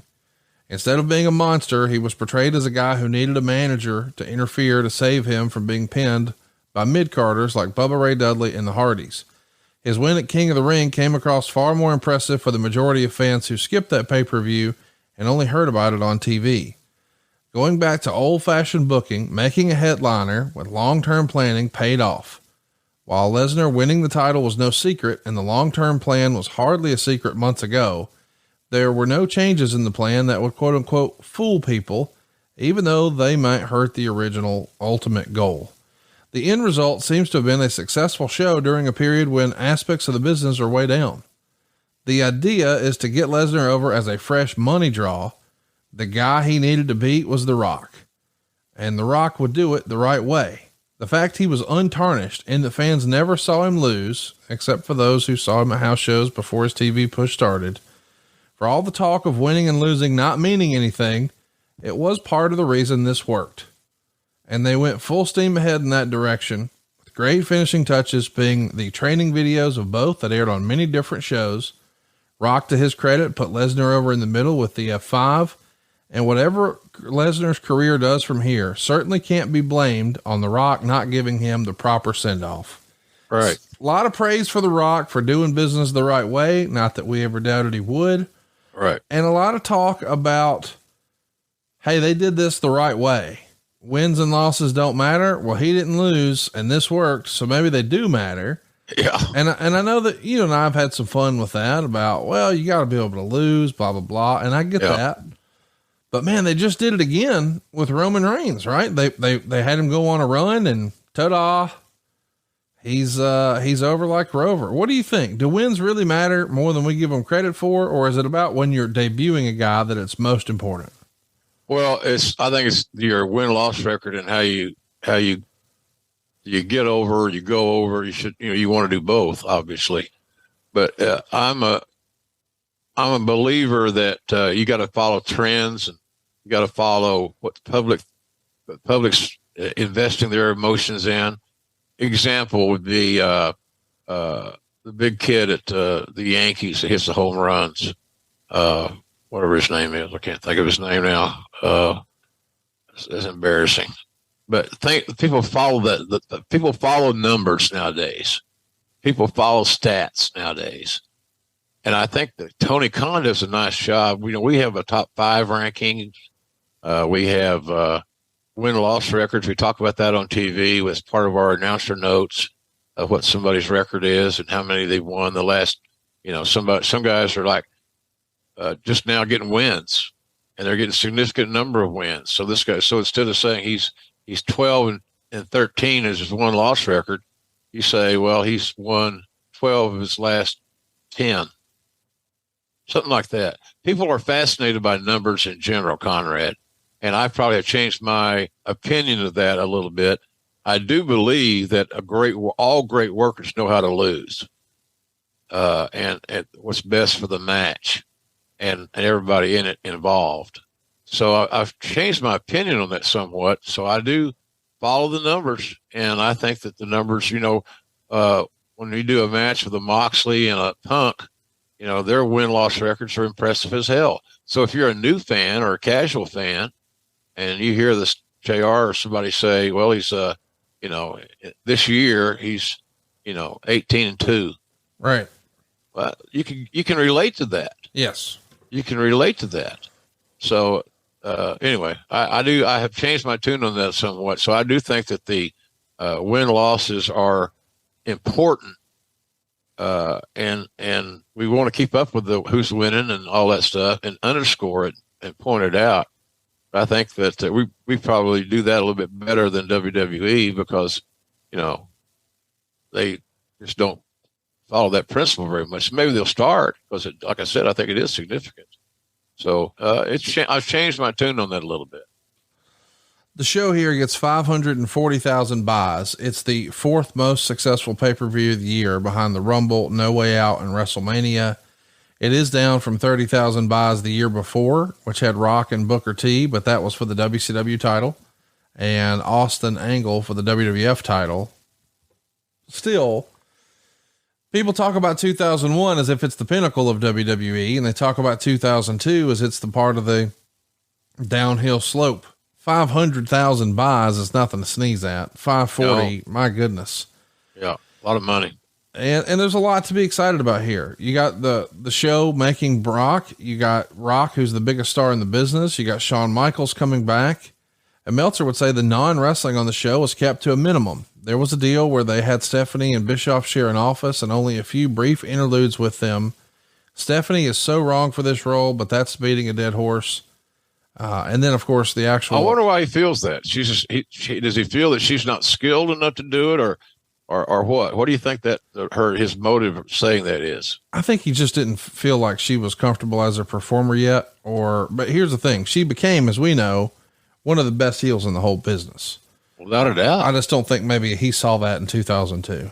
Okay. But you got to give these folks an opportunity to grow into that role. I mean, sometimes you just got to throw them in there and they'll get better, right?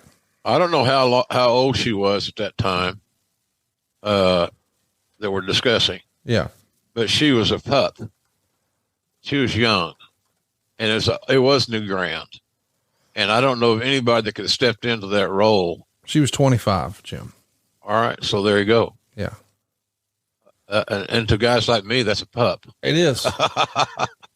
So I thought she did fine. I've always been a big supporter of hers. I loved her work as a heel. She took after the old man. She was just natural. And so, but I understand too, the motive, or what you just said, it made sense. Maybe Meltzer just thought she wasn't ready at that time. Yeah. For that role. And we know, looking back at it and trying to, in our time machine, that she would end up being, as you said, one of the best heels in the entire business. Let's talk about, the announcing here. Meltzer says they alternated announcing crews with Michael Cole and Taz at ringside like they would be for SmackDown, and with Jim Ross and Jerry Lawler away from the ring like they would be at Raw. Basically, each did their own cruise matches. Ross and Lawler did Benoit Van Dam, since that gave each side 4 matches. This wound up as a success for several reasons. First, each crew got breaks. Plus, the natural competitive spirit flowed, and Ross in particular was on, particularly selling with Michael's huge return since it was quote unquote his main event.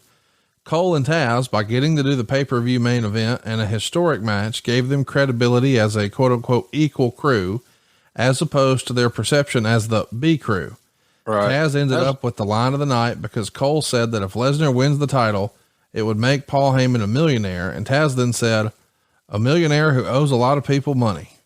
It may have hurt not having Ross do the main event as far as getting over Lesnar's title win, but on the flip side, it was good for Cole's positioning to be able to call it. So when I read this, the thing that jumped off the most to me is I bet JR liked that meant they had breaks. But I bet he also wishes selfishly he was calling the main event. Oh yeah. Yeah. I was jealous, no doubt. And I'm glad those guys got the opportunity to do their thing, and they did a real good job. Yeah. And ended up being a real good team. As long as they were together, I thought they did a great job. So, but I really missed the Lesnar, the change was something I would like to have been involved in, the Lesnar thing. Cause I was involved in recruiting him and signing him and getting him trained and, working through some issues. And it just didn't work out that way. So I will fully admit I was jealous of those guys for calling the main event. Two guys that I had a big stake in. Right. Two guys I signed and I believed in them and I still believe in them. And to this very day. So, it was, as a talent, you Jones a little bit that I wish I'd have called that match. And I do, for the reasons I explained, but, it seemed to work out okay. I never liked that announce position. And I work with it every week. We're in the same situation on Dynamite and Rampage. We're away from the ring. I had to kind of get used to that. It's not my favorite place to be. I'd rather be at ringside. So, but that's not how it works. So we just, if you call off your monitor, then, you do good. Somebody said, and I thought about this, Conrad, and I think I mentioned this in one of the other shows, that one of the reasons I didn't do your show in Nashville with Nate was travel issues, and my foot was at that point in time, my leg was swelling, and I couldn't wear my shoes wouldn't fit because my left foot was swelled grotesquely, looking like Andre's. And the other thing was, as far as David and Tony are concerned, I knew that, well, Conrad will get a nice pop if JR's not out there. Then all of a sudden the music plays, he goes out and does the last match. And I started thinking a little bit more about that too, way after we made this decision for the travel matter. Tony and David did more for Flair than I did in that Mid-Atlantic days. They were there. They worked the whole, show that you booked. And I'm thinking, well, how is it going to look? And how are they going to feel by me riding my white horse in at the end of the show and doing the main event? And I'd love to have done it. When your wife and Karen's gotten their shit little deal, I love that. I love that. I could have had a blast with that. Yeah. As a commentator, but it just seemed like in hindsight, and again, that was not the original reason that I didn't do the match. The reason was I couldn't travel well, and sitting around all day it wasn't in the cards. And so, but I also thought that it was the right thing to do for Tony and David. They deserved that opportunity, and they'd worked. And I didn't realize they were also going to do the whole show. That's a hell of a lot of work. So I thought they deserved that opportunity, and had the spotlight on them, and not sharing it with me was a better deal for them. And I did that out of respect. I think that now out of respect for both guys. So that's kind of where I was in that deal. I don't know why I just want to throw that in there, but that's kind of the situation. It ties back into Brock and Rock. I don't think I deserved to call the match, but I think that it would have made sense if I did.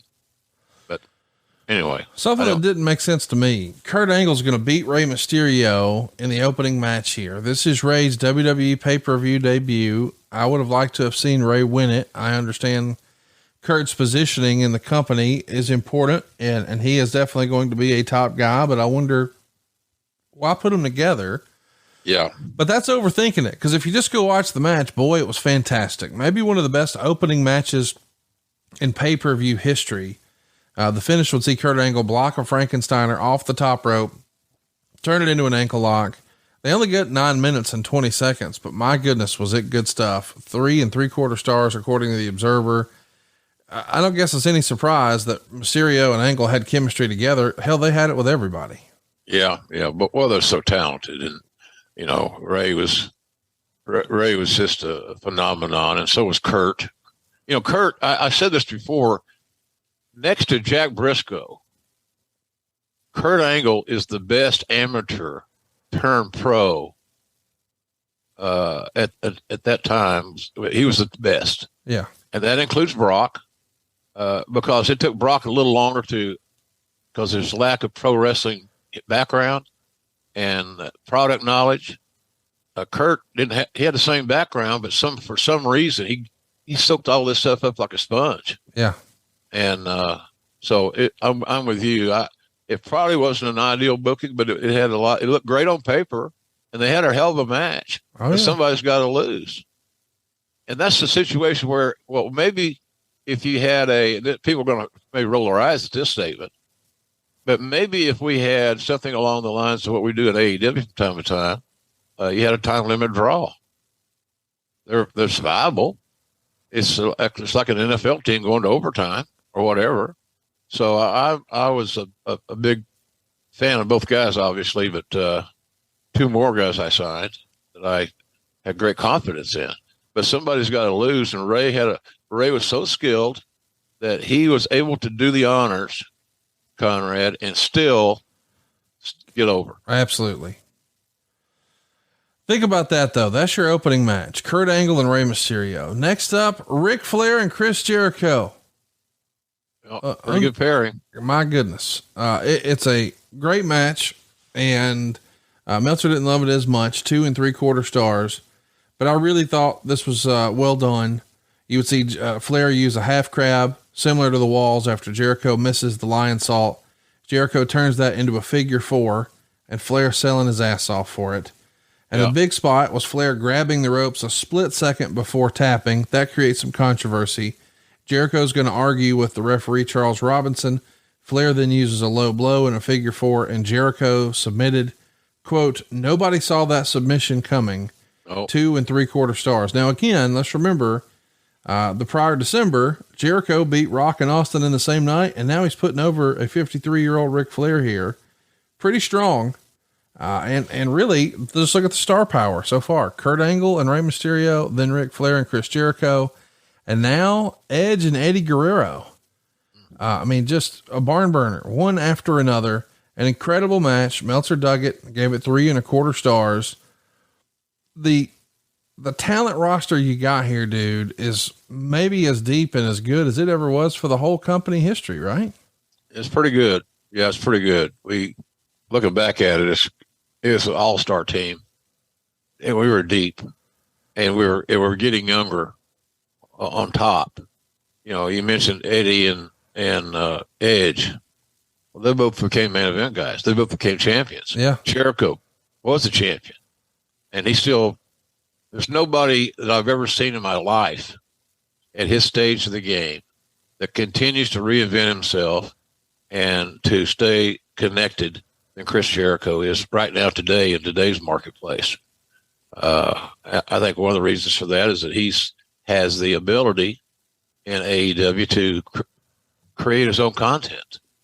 And Tony Khan, even though Tony's the boss, you know, Jericho pretty well, I don't want to say dictates, but he pretty well he looks after his own stuff. Yes. And I just look back in my early days, the territory days, working for Cowboy. Cowboy would bring people in that he knew that could come up with an idea. You know, I remember bringing in Don Jardine, the Spoiler, and all these heels that Cowboy brought in to work with him because he was a 300-pound babyface in a small territory. That's challenging. So I think I thought we were in really good shape. You know, losing Austin's injury issues were one thing. We had to get better. We had to get some guys over. And then Rock getting ready to go do some movies. And all of a sudden, he's the biggest movie star in the world today. So it was, we knew we were losing some guys, but we thought we were ready for it. We thought because the guys, like you mentioned, Kurt, all those dudes, Ray, and I thought we were in pretty good shape. If just keep everybody healthy and sane, we're going to be okay. It is a little weird to see the career of Eddie Guerrero here in 2002. You know, he has that interaction with Austin. He's working with The Rock, and now he's taking on Edge here. It felt as if, hey man, it's time for Eddie to get the win. He does not. Edge does. But there's still other spots where folks are going over, and maybe you wouldn't have predicted it. Lance Storm and Christian are going to retain their tag titles over Booker T and Goldust in 9 minutes and 37 seconds. It's a 3-star match. Test is going to interfere. He's going to lay out Booker with a high kick that sets up the pin. Pretty old school tag team match, 4 really solid in-ring performers. And man, you look back at that pairing of Booker T and Goldust, and I know that Booker T is going to go on to be a much bigger star and do great things, but this really showed Booker's range as a performer. He didn't just have to be the badass one half of Harlem Heat. He didn't have to be the badass guy who could hang with Mysterio or Benoit. He wasn't just the badass guy who could go out there and work with Austin or Scott Steiner. He could also be funny. And that range, I think, made him a WWE lifer. Wouldn't you agree? Yeah. And so did, Goldust had a great sense of humor. Oh, for sure. They just connected, as characters and partners. And, you know, we mentioned Jericho continues to reinvent. Look at what Dustin's doing. Unbelievable what Dustin's doing. Yeah. And he doesn't work a lot. He has a school down there in Texas. And he's doing a good job there. They're staying busy and training a lot of kids. So both those guys had a lot of skills there, and it's just amazing to me that Jerichos of the world and the Dustin Rhodes of the world are still making themselves viable, and both of them are in great shape. Chris Jericho's never been in a better condition than he is right now. Yeah, he looks great. He looks great. He's lean. He's got a meal plan. He's smart. He's smart about how he approaches it. And then Dustin looks great. I mean, he's clean and sober, and he's happy, and Conrad, he's a hell of a hand. Incredible performer.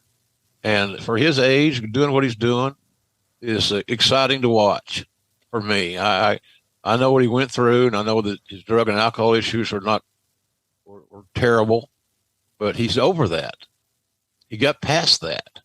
He's moved ahead, and I'm proud of him. I really am proud of him. I'm proud of both those guys we talked about here, but I'm proud of what he's maintained. He steered the course, and to me, that's a win.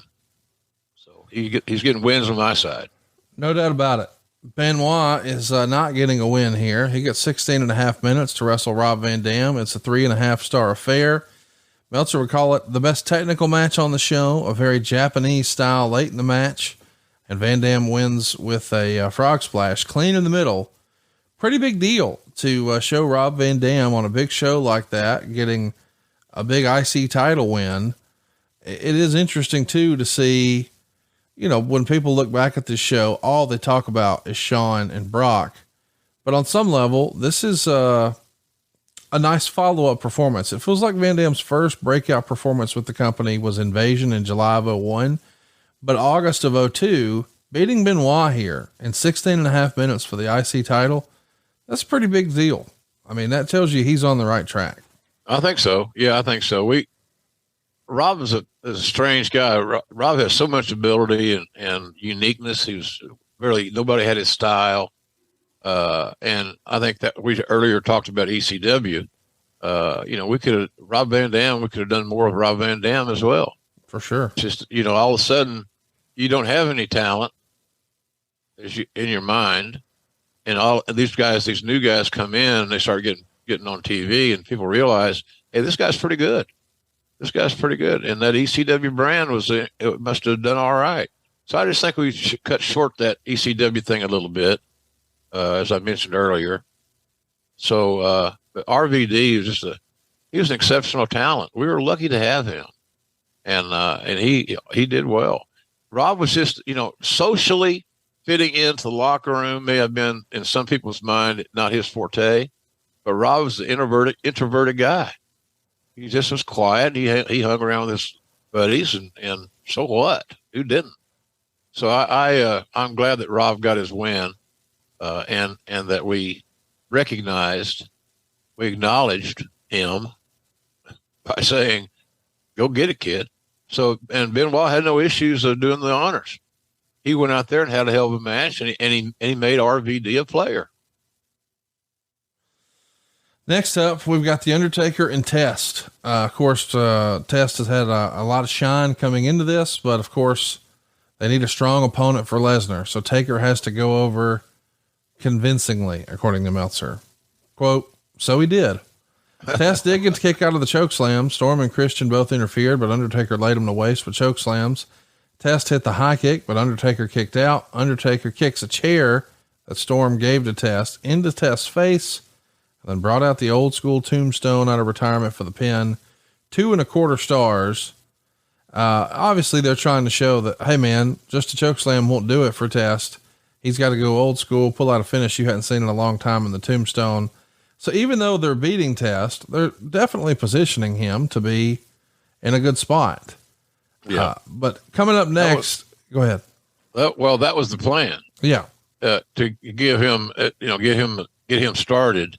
But again, when the situation arose about having drug and alcohol issues and stuff like that, it's tough. You can only go, you got to stop it. You can't stop the bill because you can't depend on this guy. Yeah. And you've heard me say on this show a lot that the biggest trait I look for to to sign a talent was dependability, reliability. Yeah. And how do you can't rely on a guy that's motivated to get high. That's fucked up. Yeah, I agree. Can't do it. Next up, a match that we're still talking about. 4.25 stars. Shawn Michaels is coming out of retirement for what's described as a non-sanctioned lights out match. They get a ton of time, 27 minutes and 20 seconds. It's been more than 4 years. As with a lot of these type scenarios, Shawn didn't come back in his tights. He came back in jeans. They do a street fight, and I think it stole the show. I mean, certainly the main event with The Rock doesn't get much more big time. The anointing of Brock Lesnar, my goodness. But Shawn Michaels is, depending on who you ask, 1A or 1B. That's it. And for him to come back after folks thought that was the end and take on Triple H, who had certainly been a top guy. I mean, this was one of Triple H's quote unquote years, just based on the big pop he got for the return right before the Rumble, then winning the Rumble and winning WrestleMania. And now he's getting to do the honors here for his old pal, Shawn Michaels. Really, really a phenomenal match, especially when you consider it's the first match back. Meltzer would say Michaels' punches in the comeback weren't quite the same as the past, and he was smaller, but he didn't seem to get tired and looked to be in very good shape, particularly for a guy with a bad back. Right. And when I say they pulled out all the stops, I mean it. Like the ladders are involved. There's chairs involved. There's a fire extinguisher shot. There's sledgehammer shots. Eventually Shawn Michaels wins the match. Triple H, of course, gets his heat back, lays him out with 2 sledgehammer shots to the back. Shawn Michaels leaves on a stretcher, but they told the story. We got emotionally involved, and we know now it's not over. 4.25 stars, an all-time great SummerSlam match, I think. Don't you? Yeah. Oh yeah. I love that match. And I was lucky to be able to call it. I was in my wheelhouse on that deal, because this was so emotionally, the emotion of the match just embraced me. I got into the deal. I bought all in, and I think it showed in our work that night that Lawler and I were on our game, but those guys gave you the great music, and we were just fortunate enough to be sitting in the lyrics chair and providing those words, and it worked out really, really well. So yeah, it's hard to believe that Shawn could be that good after being off that long, because I'm not aware that Shawn and Hunter had to a secret warehouse and worked their match out and all that stuff. I don't know that happened. I've never heard of that happening with them on this situation. Might have, but I don't think so. So they went basically cold turkey. They was back on their what they call it, the muscle memory. And it just was, to me, it was astonishing. I thought we would get 15 minutes out of it, might be good, but they went almost twice that long. So it was pretty spectacular. And Shawn was in great shape.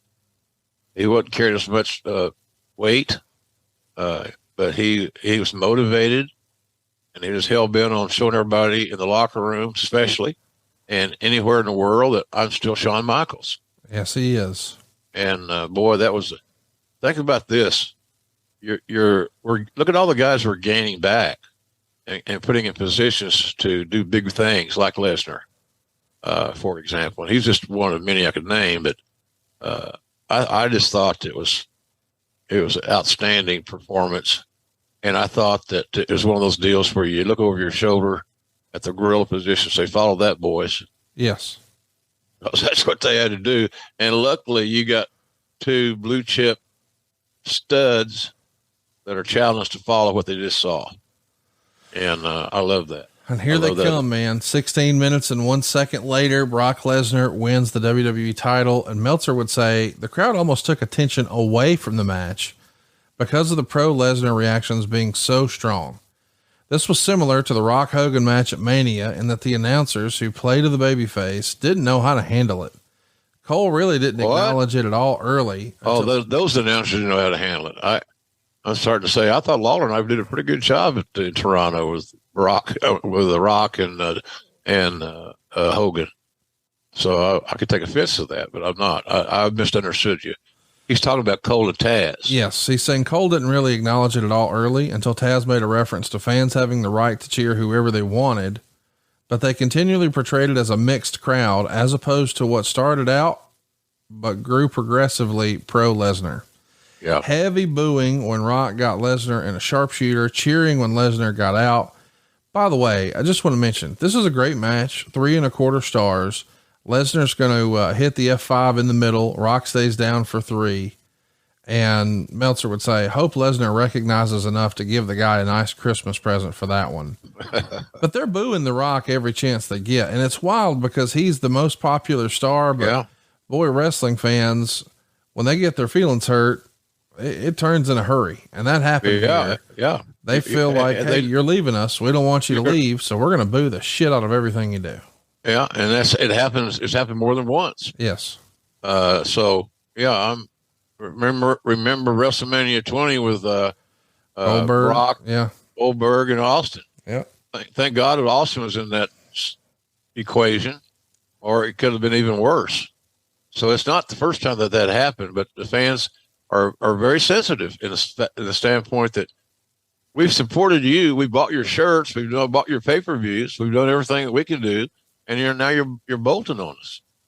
So it's like getting deserted, or, it's a tough scenario, but yeah, you just got to go with what you're hearing and what you're seeing. And you can't make something there that isn't there. And so on that night, Rock, the babyface, wasn't there. Right. The fans made him their villain because you're leaving us and you hurt my feelings, basically. And so, but they did a real good job of following that classic that preceded them, I thought. And I thought that was going to be a challenging situation. And don't think that Rock wasn't aware. He may have been more aware of it than even Lesnar, just because of experience. That, hey, we got our work cut out for us. We got to somehow get this crowd back into it. So, I don't think that on this lineup didn't we go from that? We didn't have a let me up match, did we, prior to that main event? No, they touched. They were back to back. Yeah. So that's a little bit different as well. So, those fellas had their work cut out for them, as I said, but they came through. They came through, which is certainly a credit to them. It was a phenomenal show. I mean, really, sincerely, I think it's really awesome to see them make a guy like this. I can't think of another time where the torch was passed in such a fashion like this, except you'd have to go back to WrestleMania 14 where Shawn did it for Austin. Well, here's Rock doing it for Lesnar. And now the next big thing is the actual big thing. really a fun show. As we said, 99.7% thumbs up from the Wrestling Observer. That's amazing, Conrad. I'm sorry to interrupt you. That's amazing. That doesn't happen. No. This doesn't happen. So what you mentioned earlier, if you folks are going to watch a match this week or show, an old one, If you're going to watch a show, by God, watch Dynamite, listen to JR do his thing. The rumor, well, I guess by now it's already happened, but next week it's happening too in the Go Home edition, on the way to All Out. Of course, peek behind the scenes. JR is actually traveling the day before you listen to this because he's on freaking TV, baby. But he's on there every Wednesday night. But hey, and Friday night on Rampage, I'm a new Rampage guy. Who could forget, man? Look at you burning it at both ends. Hey, I love it. I love it. It's doing 2 TV shows. Hey, look, the Rampage, I think is 40 something minutes. So you're in, you're out. And it's a fast hour. It's a packed hour. Sometimes it's too packed, but, Rampage has been a kind of a fun little project, but the main thing is our featured show, our wheelhouse show that's Dynamite. So thanks for mentioning it. 8:00 Eastern, live as it can be. And I know we've got some time issues coming up with baseball and things of that nature. But we'll work through it as always. Wrestling fans follow their product. That's said. You mentioned their loyalty.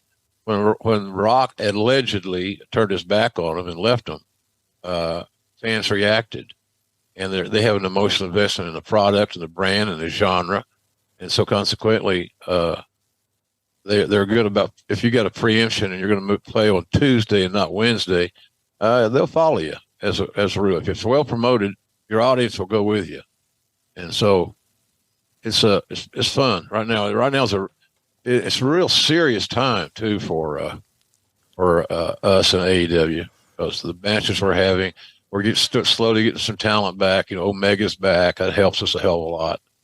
I don't know if he's 100%, probably isn't.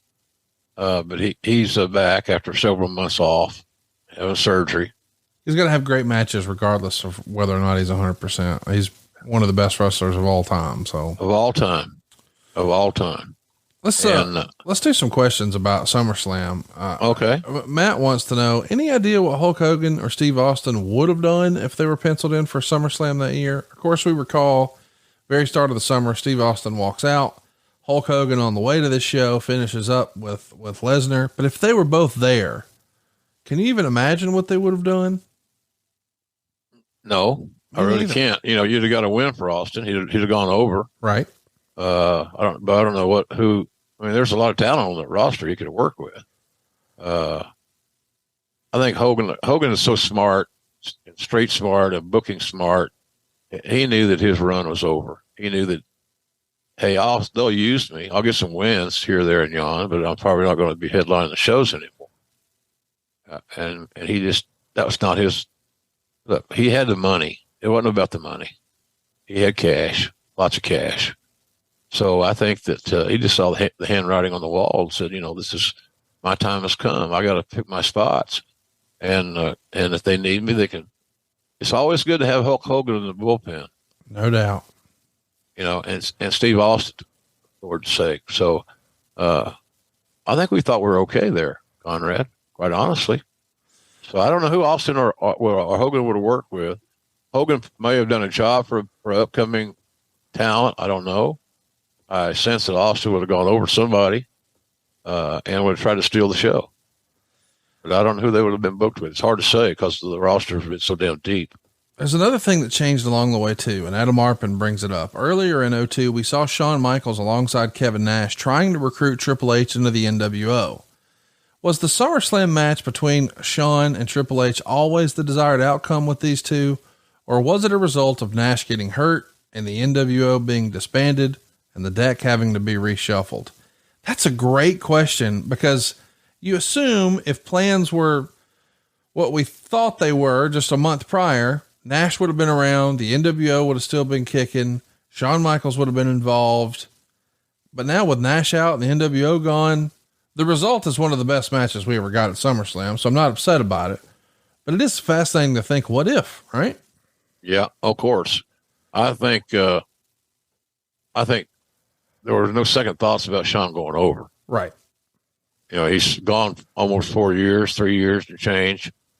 I think that it was a no-brainer. Now, Hunter getting his heat back, nothing unusual about that. No. For a heel, you know, you keep the issue, the angle open, and you continue to tell stories of this rivalry. These two great friends that became rivals on Shawn's return. And then, as you mentioned earlier, Shawn did a great job in WWE after that.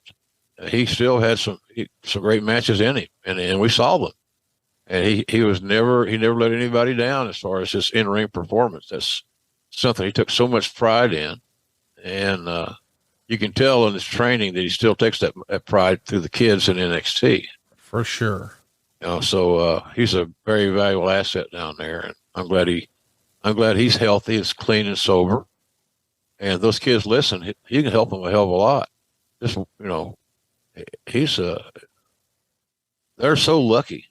You know, they're so lucky. You know, we can give so many illustrations. You know, it's like, you know, you and I both love football, but you know, it's like you got this expert. You got to, you know, who better to teach you how to play quarterback than Tom Brady? Yes. So there you go. Great analogy. And just listen to him. Yeah.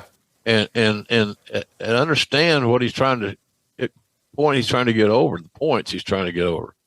So, but he came back after he came back from all that long absence. I don't know that he was not a better in-ring hand. He was slowing down a little bit. He was doing his thing. He was selling. He had the back that everybody could play off the back deal. And Hunter was smart to go there with that sledgehammer. And it kept the story open and being told, and it tied right back into Shawn's injury. So, no, I think it was pretty damn good shit. Boy, I like the finish. I like Hunter getting his heat back because I wanted to see more. And if Shawn had won and left and Hunter was selling, where do you go? Angle, yeah. It's kind of, they put the period to the sentence. It's over. We didn't want it to be over, and they didn't want it to be over.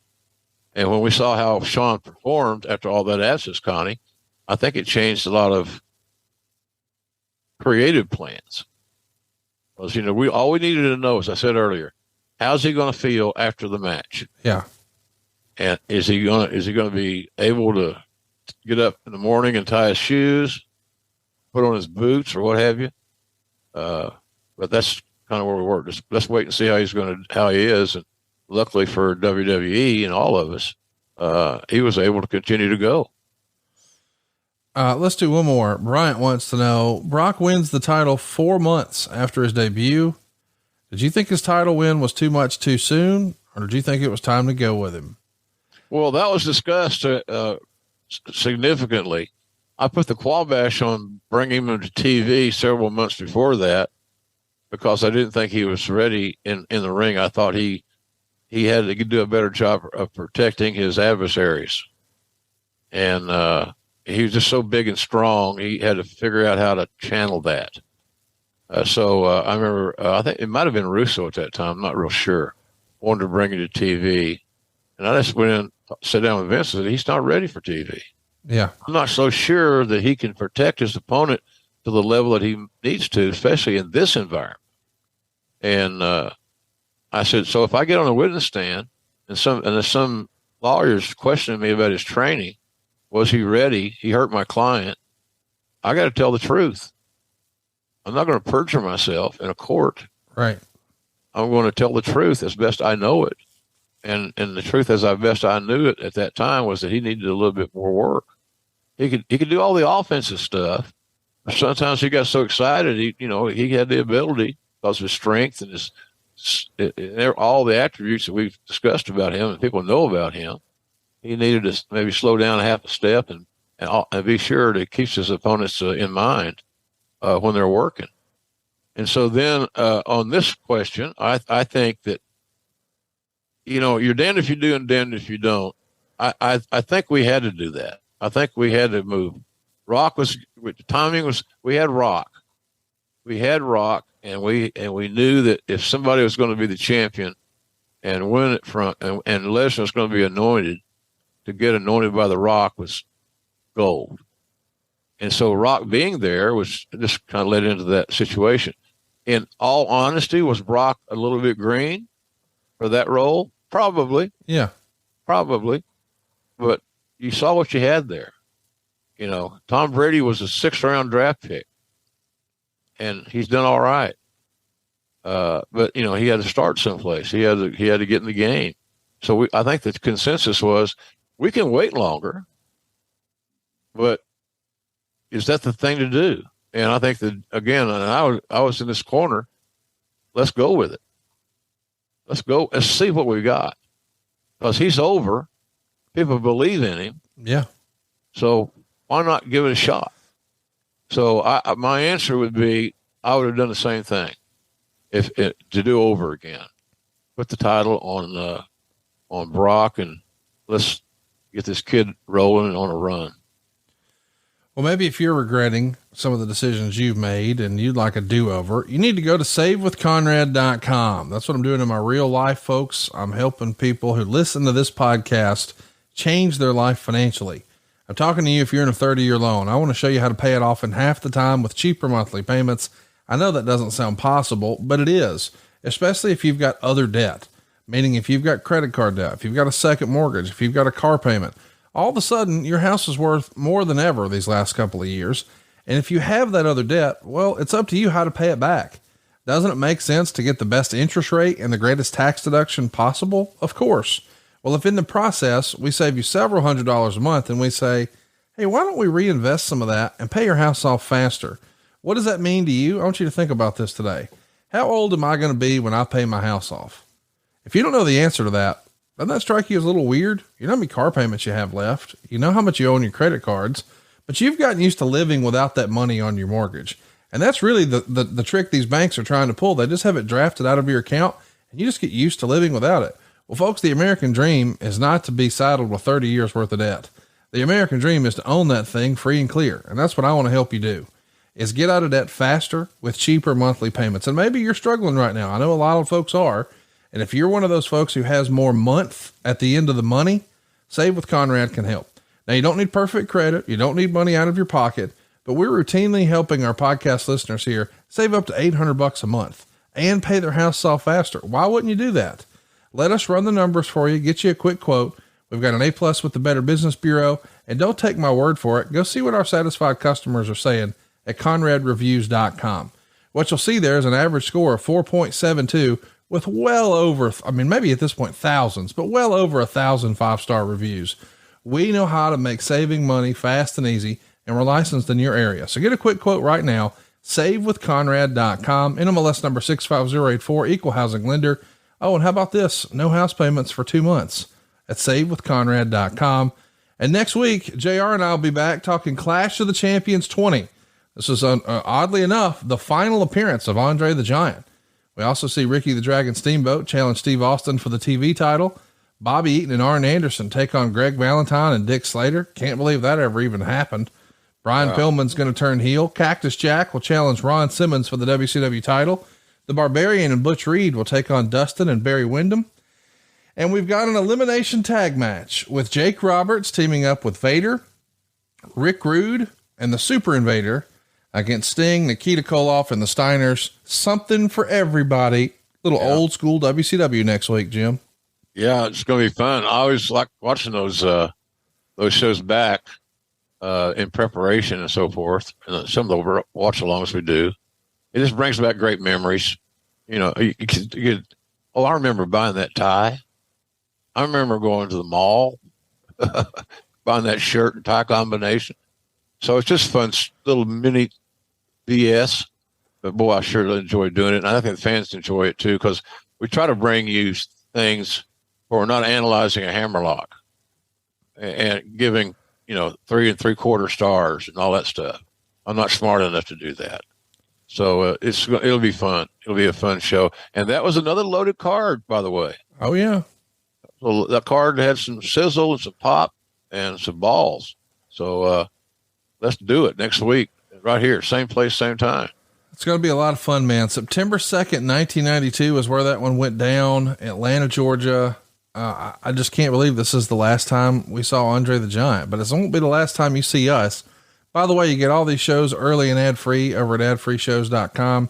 And stay tuned next week. We've got a very special announcement regarding our old, great, close personal friend, Steve Mongo McMichael.